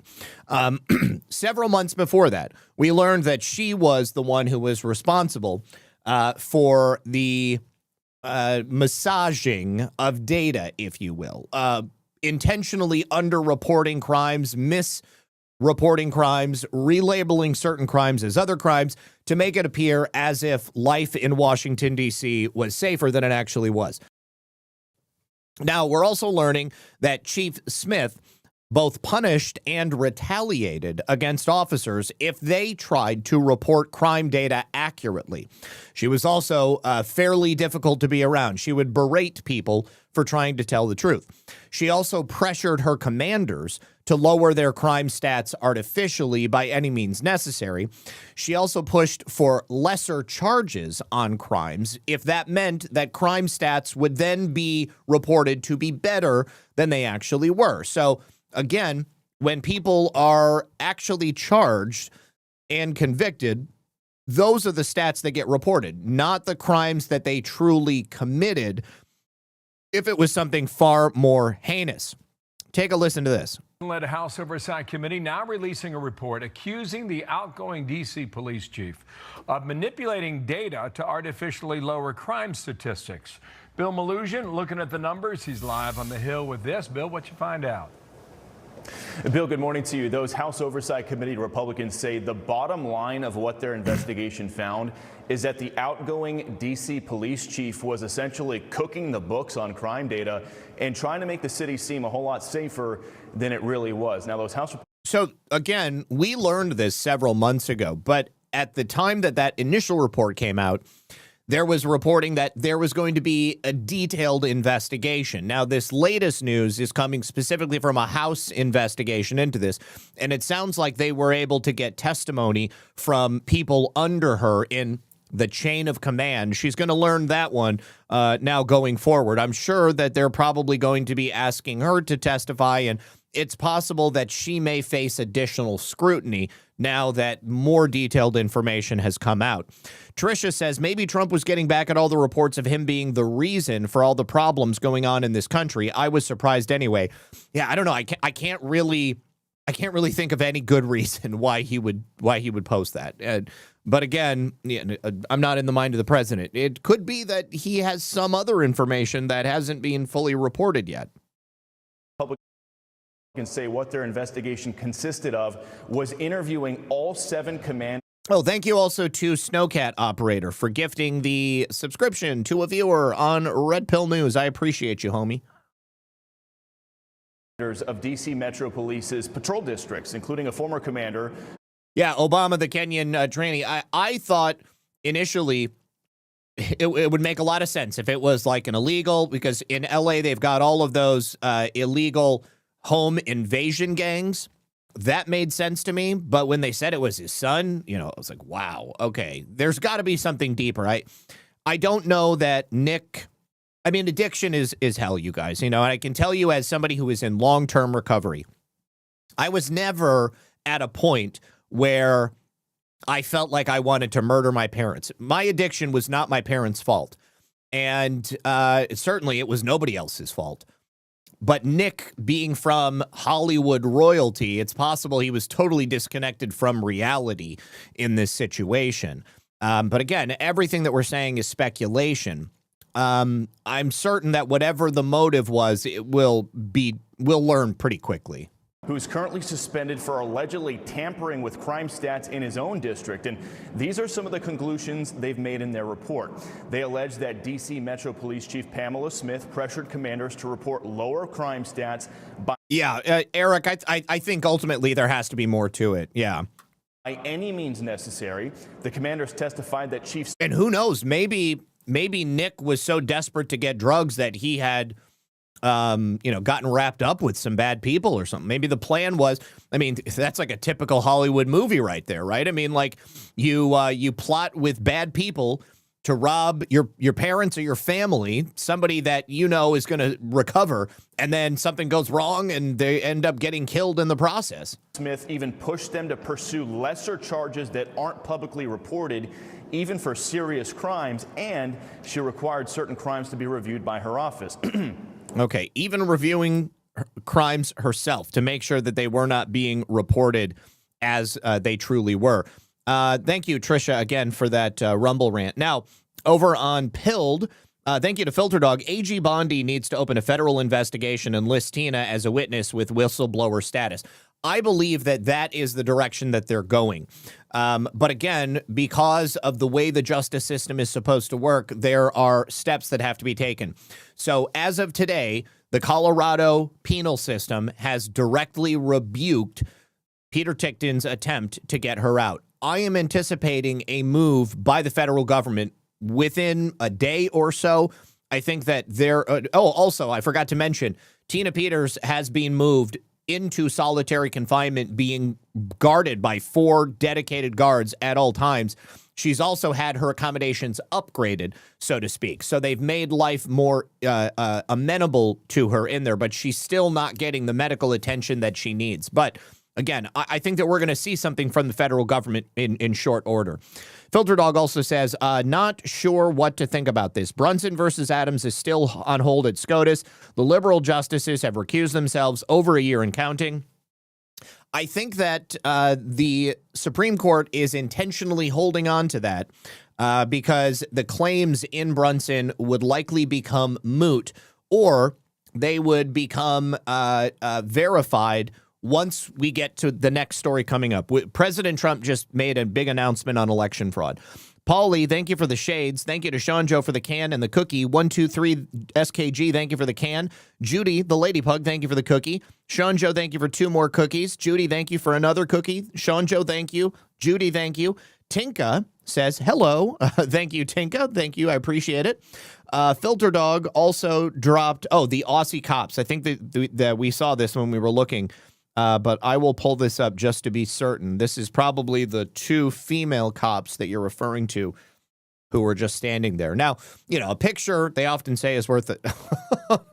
Australian police when you're not wearing a mask versus when you're a shooter.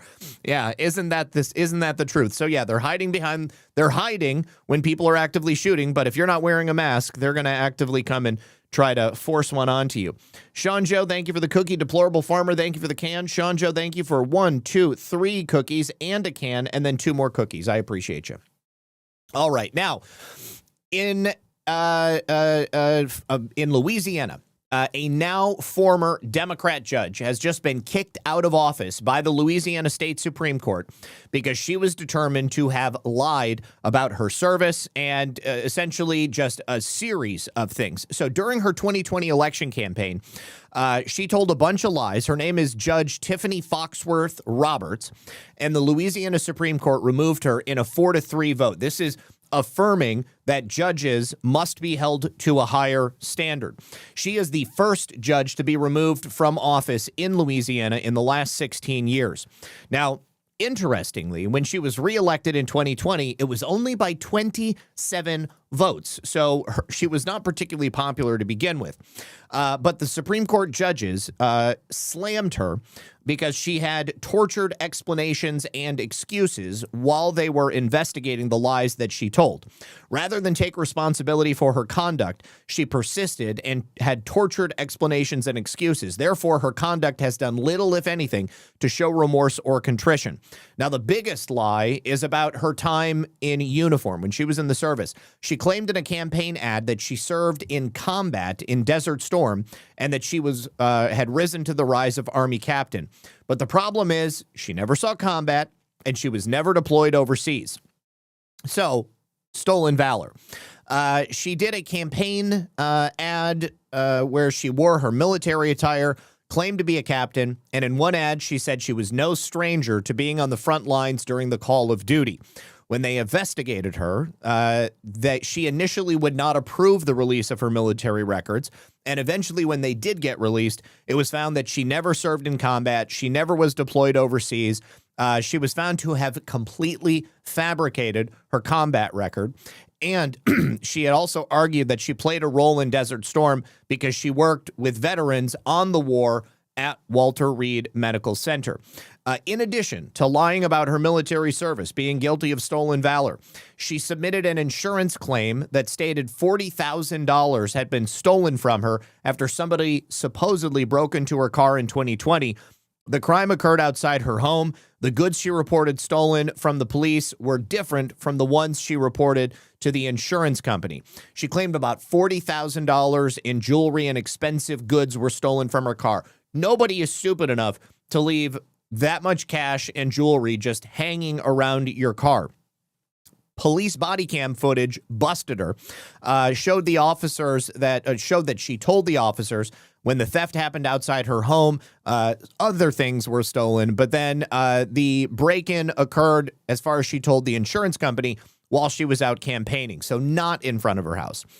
She told investigators on the Supreme Council that she didn't submit any insurance after any insurance claim after the break-in, but then later admitted she actually had done so with USAA. So she ripped off USAA. Officials also said the goods she reported stolen to the police were different than what she told the insurance company. She added an engagement ring to her insurance claim that she never bothered telling the police about, so didn't even happen. Let me see. God Wins says, there is definitely nothing wrong with you and your accents. It makes me laugh all the time. Stay true to who you are. Well, thank you very much. I appreciate it.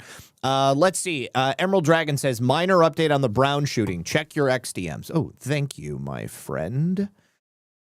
Let me see.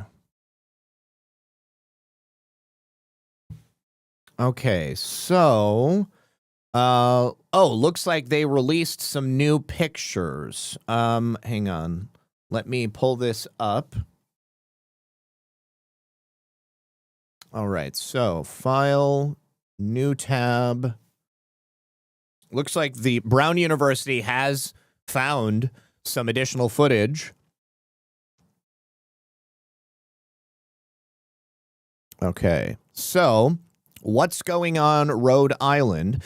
Says FBI Providence Police release new images of suspect in Brown University shooting. Oh, it won't let me click it. So it is a man, it would appear. Looks like he might have a bulletproof vest on in the side profile images.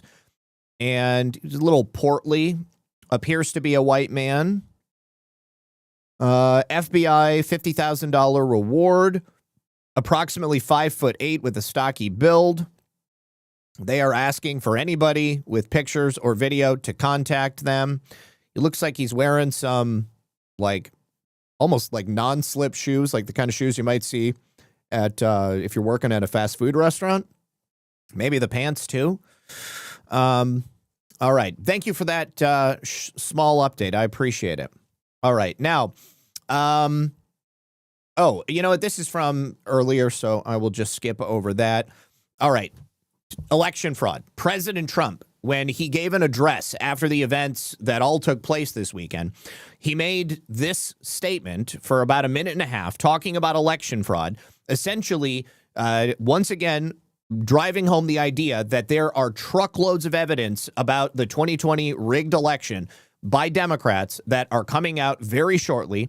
He also added there is evidence that Gavin Newsom is rigging California elections with mail-in ballots, and essentially stating that California is now under federal investigation for the rigging of elections. And why is the video not working? History, reopen, last close tab. Okay, so I'm going to have to go directly to here. Here's the video. That's all they're good at cheating in elections, very good at cheating. They're professionals at cheating because we won in 2016 by a lot. The election was rigged in 2020. We have all the ammunition, all the stuff, and you'll see it come out. It's coming out in truckloads. And California's election, New York also, but California more than any other place is so rigged. It's such a rigged election. You know, we won the Hispanic vote. So a lot of people say Republican wouldn't win California, but I won the Hispanic vote. I won in Miami. Think of that. In Miami, I won the Hispanic vote. Along the Texas border, I won every single city or town touching the Texas border, and they're 85 to 90% Hispanic. We won the Hispanic vote. If the vote in California was legitimate, which it's not, they have 38 million ballots. Everything is mail-in voting. They mail out 38 million ballots, and they come in. Where the hell do they go, and where do they come from? It's a rigged election in California because we would win California by a lot. And again, they feel they have the advantage with Hispanic. They don't. All right, so California, according to President Trump, is rigging elections through mail-in ballots. That is not surprising. And the post that I had detailing all of the specific laws that they broke, I can't get to it. For whatever reason, it's not working. None of that should be surprising to anybody. But what a Christmas gift for President Trump to soft announce the investigation into California right before Christmas. Now, you remember the case in Arizona. There was some 98,000 individuals who had no proof of citizenship on record, but they were allowed to vote in state and federal elections. It turns out that it's actually 218,000 individuals in Arizona, nearly, more than double the initial amount. Now, this new data set, as they're calling it, brings the total number of people impacted to 218,000 instead of the 98,000 we first reported. These people were mistakenly marked as having provided documentary proof of citizenship.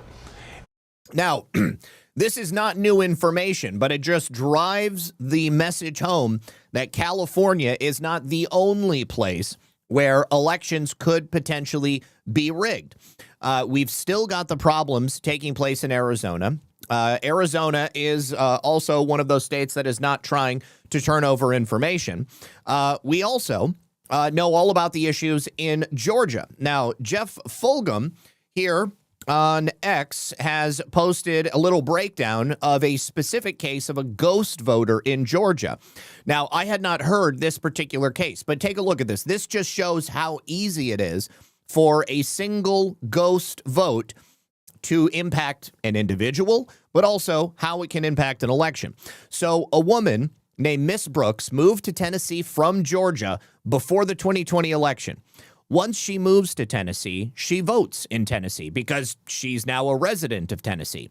But then she was also accused by the state of Georgia of voting in Georgia on October 16th during an advanced in-person voting, which means someone showed up in Georgia, seemingly, and voted in her stead. But Miss Brooks actually called Georgia's bluff and provided a sworn statement from her supervisor stating that she was at work that day in Tennessee, so she physically could not have gone to Georgia and voted.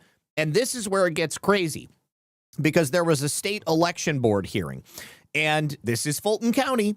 Once again, Fulton County, you can see in the transcript, the Fulton County election official stated, well, yes, it was an in-person voting. However, nobody showed up to vote, they say. It was a data entry issue. It was not that someone came down impersonating another voter, but that the voter credit was given to someone else in error, an entry of credit for voting. So what they've done here is an admission that a fake ghost vote can be attributed for having voted by data entry. This is a demonstration of how easy it is to credit a vote to someone that could be fake or fraudulent, and it almost got this woman put in jail. This case is absolutely insane. Freya and Boys says, I am here. I'm not queer. I'm just ice fishing, lurking, and listening to the show. Thank you, Zach. Good show tonight. God bless. Thank you, sir. I appreciate you. Inkspot1. Oh, my gosh. Honey, I'm so sorry. I don't know. You could be a man or a woman, but my unjabbed patriotic son died last year, way too soon. I am so sorry to hear that. He was a big fan of yours, and you helped him through the loneliness of shutdowns from COVID to the Texas ice storms. Oh my God. Inkspot, I'm so sorry.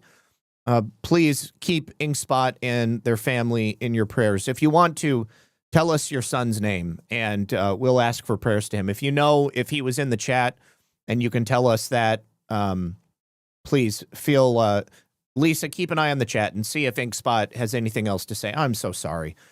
I'm so sorry. That's awful. Every single time I hear about somebody who's a viewer of the show that has passed away, our condolences. We'll be praying for you and your family. I'm so sorry to hear that. All right. Now, just another thread from Rasmussen to drive home how simple it is to cheat here in the United States. Now, California being accused of doing it by mail. We know that there are many different avenues which can be used for stealing an election. From public sources, all of this information is publicly available. It is publicly recorded. Dominion, as we know, was sold in this September. The terms are still not publicly available. We know Smartmatic has been federally indicted. We know key engineers who apparently designed and ran multiple foreign election frauds using Dominion machines and Smartmatic systems in America are here under U.S. government protection and recording testimony. I'm certain the president knows about this. These engineers are joined by Venezuelan General Hugo Carvajal. He was the former head of Venezuelan intelligence, now in jail in New York, now cooperating with federal authorities.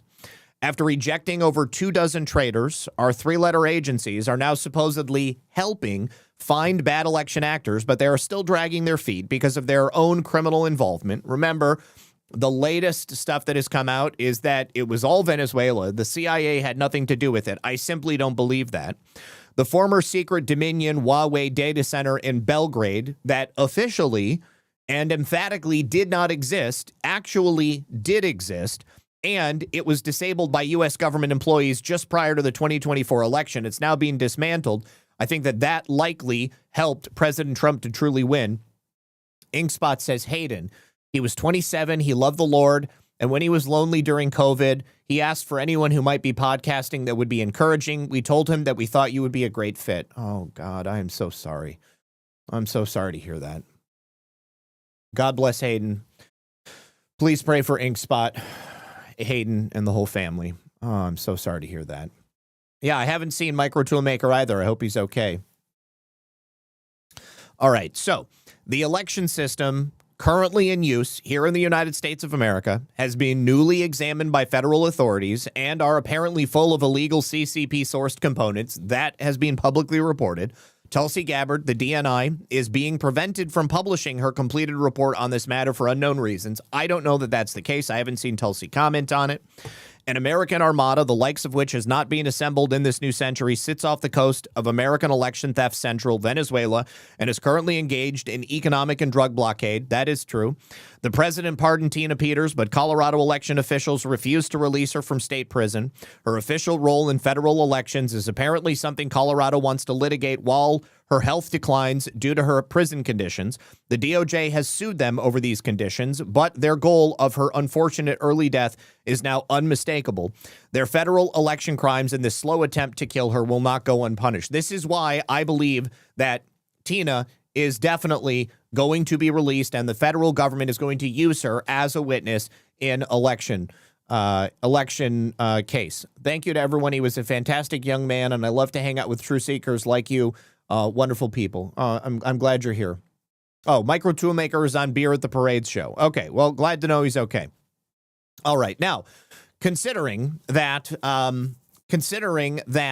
it is so easy to steal elections, should be no surprise to anybody that Kamala Harris is planning yet another presidential campaign. Of course, that's not going to go very well. I'm going to speed run these next couple of stories because I want to talk about Ilhan Omar. It should also be no surprise that another hopeful Democrat candidate is Pete Buttigieg. But the problem for Pete Buttigieg is that he is less popular with black voters than former KKK leader David Duke. Black people in America would rather vote for David Duke than vote for Pete Buttigieg. So Pete Buttigieg is not a good candidate. That is hilarious. Now, we're going to skip this. We'll save that for tomorrow. Money laundering. This ties in directly to Act Blue and FEC filings, which we have spoken about recently on many different occasions. Bob Cushman is an independent investigator. He has continued to look into the FEC reporting and connect it directly back to a number of Democrat lawmakers. Now, he specifically is looking at Michigan congressional districts in this report, and he has tied a number of straw donations to several of these candidates. This ties directly into the Act Blue investigation. He has written to James Comer. James Comer and the Oversight Committee is doing the Act Blue investigation right now, so there will be more to report on this in the future. There are a number of additional fraudulent activities that are being revealed not only in Minnesota, but also a $1.2 billion Medicare fraud scheme that was perpetuated by a married couple, Alexandra Gerke. She's been sentenced to 15 and a half years in prison, and her husband, Jeff King, who was sentenced to 14 years in prison. They pled guilty to committing healthcare fraud and wire fraud, and they just made this deal with the government. Take a look at this. A Scottsdale couple that lived a luxurious lifestyle at the expense of taxpayers will now spend several years in federal prison. Jeffrey King and Alexandra Gerke defrauded Medicare with a $1 billion scheme, billing for medically unnecessary wound grafts for elderly and terminally ill patients. Fox 10 investigator Justin Lum was in court for King's sentencing today and joins us live.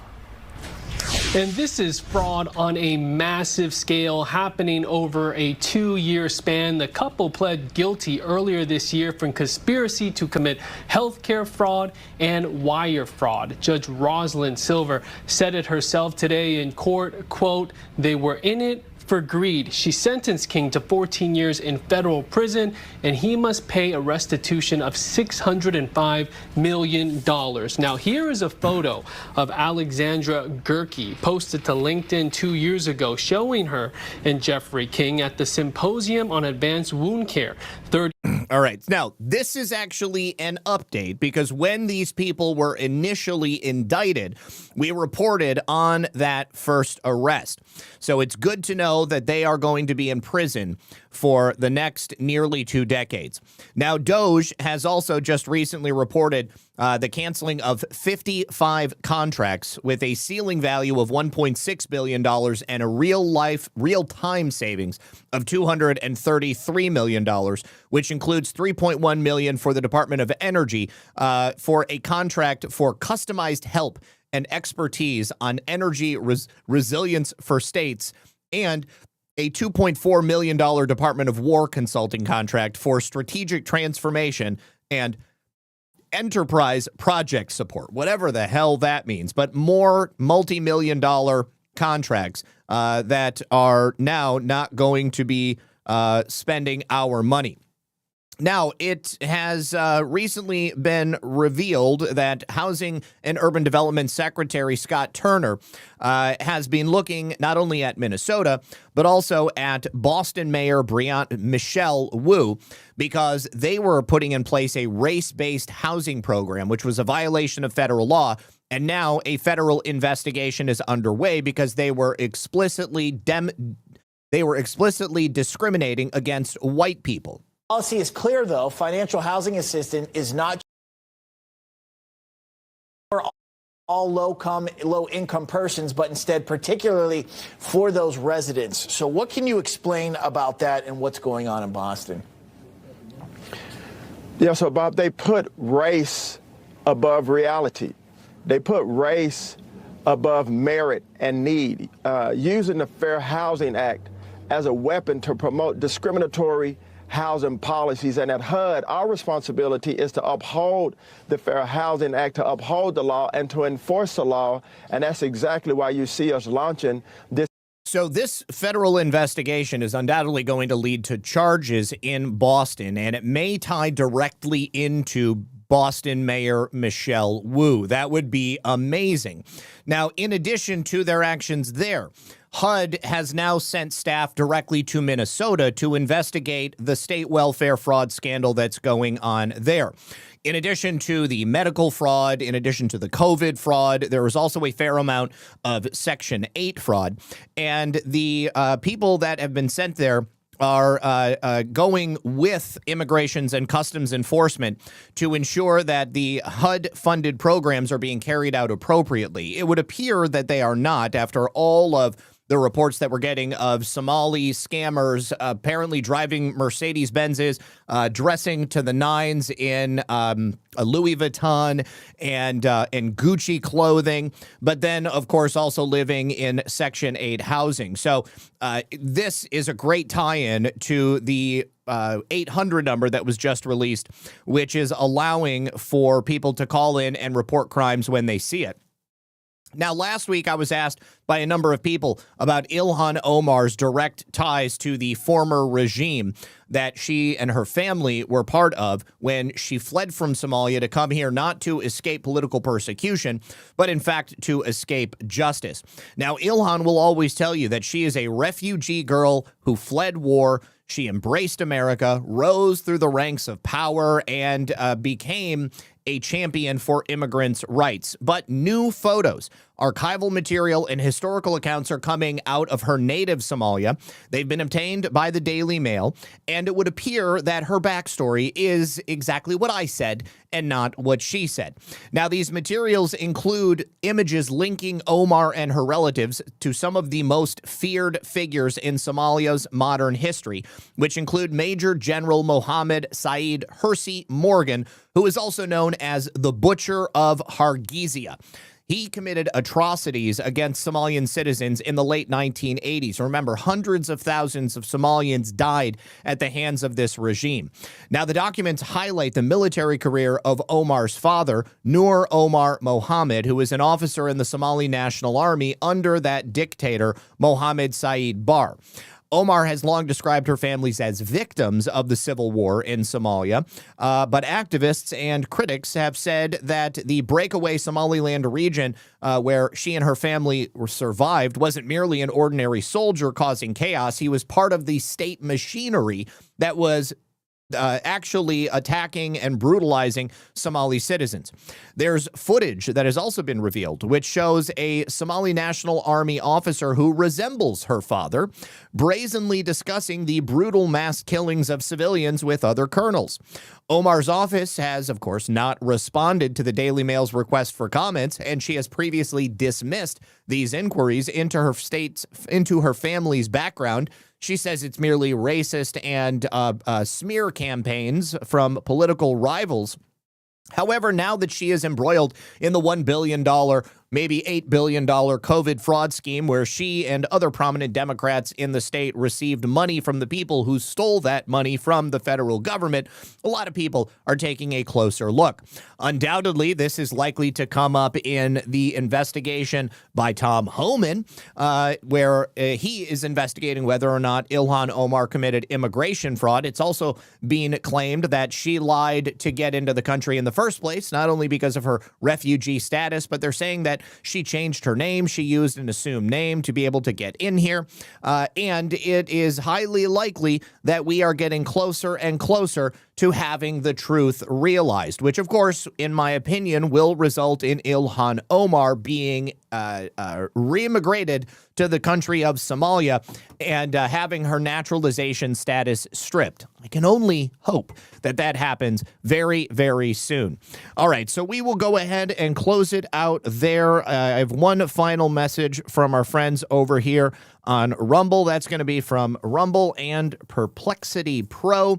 If you're looking for smarter ways to browse and enjoy your favorite content without ads, you've got to get the Perplexity Pro bundle with Rumble Premium for just $19.99 a month when you sign up before December 31st. Normally, it's a $29.99 value. With Rumble Premium, you'll get an ad-free viewing experience across all your devices and access to exclusive premium content with no interruptions, just the videos and streams you love anytime, anywhere. Plus, Perplexity Pro boosts your productivity with unlimited research, unlimited uploads, exclusive member perks, and access to the latest and most advanced AI models for faster, smarter answers every day. Save over 30% on this powerful bundle. Head on over to rumble.com/premium before December 31st to sign up and unlock your premium experience. You can use that QR code on screen or the link that you see in the chat. Thank you very much once again to Perplexity Pro and Rumble Premium. I played some video games yesterday, RoboCop, Unfinished Business, had some fun with the folks in the chat over there. Let me do my final thank yous to our friends over here on Rumble. Isaiah53 says, apparently Rob Reiner raped a son and lasered him off to Hollywood executives. I heard that Carl Reiner may have done that, but I had not heard specifically about Rob Reiner. We'll, again, undoubtedly find out. Passed him off, not laser. Okay, thank you. And Isaiah says, send that dirty bitch back to Somalia. Yes, absolutely with you 100%. All right, so final thank yous from our friends over on Pilled. Let me see, where does this begin? I think Deplorable Farmer with the can, Sean Joe with 1, 2, 3 cookies, 4 cookies, a can, 2 more cookies, Miss Echo for a cookie, Sean Joe with a cookie, One Thunder with a cookie, and P-Quest with a cookie as well. Really do appreciate you guys. Don't forget about the final sponsors, my friends over at onenessdrops.com/BOGO Red Pill 78. When you use that code BOGO Red Pill 78, you will in fact gain access to buy one, get one free on everything they offer, whether it's the chlorine dioxide water purification kits or the mullein extract or the soursop extract or their DMSO. I actually had an update for you on that gentleman that we talked about a week or so ago who had terminal COPD and started using DMSO. And his doctors are absolutely flabbergasted at the progress that he's made. Again, they also have those bundles, which give you some of a number of things, including the hydrochloric acid for digestive support. And there's already a low price on that. When you get a total free one, it is something that you simply can't beat. And if you live in someplace like me, then you can get the Mosquito Gone Natural Insect Repellent. Also, my friend Mike Lindell over at MyPillow, mypillow.com. Use code RP78 to save up to 80% off. Of course, Mike is now running for governor of the state of Minnesota. You would not only be supporting my program, but you would also be supporting Mike's run for governor and ensuring that American workers can continue to work at the American factory for MyPillow, made in the USA, whether it's the regular MyPillows, the MyPillow 2.0s, the mattress toppers, the mattresses themselves, the bathrobes, all of it. Definitely check it out. Also, my friend Jordan over at ConsciousStrength.net. This is where I get my methylene blue. Methylene blue is an amazing nootropic substance that helps to bring your brain back to life. It creates neuronal development. And I just saw a fantastic video that Chase Hughes did talking about his TBI that was essentially making him start to forget. He was like early onset Alzheimer's almost, and he was having seizures, like 9 seizures a day. He started taking methylene blue, among other things, and his brain rewired itself, and he came back to life, and the seizure stopped. So fascinating story. Definitely check that out if you haven't. I'll see if I can find the link, and we'll go ahead and share it. All right. Thank you, everybody, for being here. Good luck. God bless. I hope to see you tonight at 10:30 on Badlands Media for another episode of Baseless Conspiracies. But if I don't, And I hope to see you here tomorrow at 5 p.m. for another episode of Red Pill News Live. Until that time, peace.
Oh, looks like a last-minute rant from Davis Art, who says, best news show online, no contest, Zach. Thank you for being authentic, incredibly knowledgeable, and delivering it all with great talent and a sense of humor. Thank you, my friend. I really appreciate you. God bless.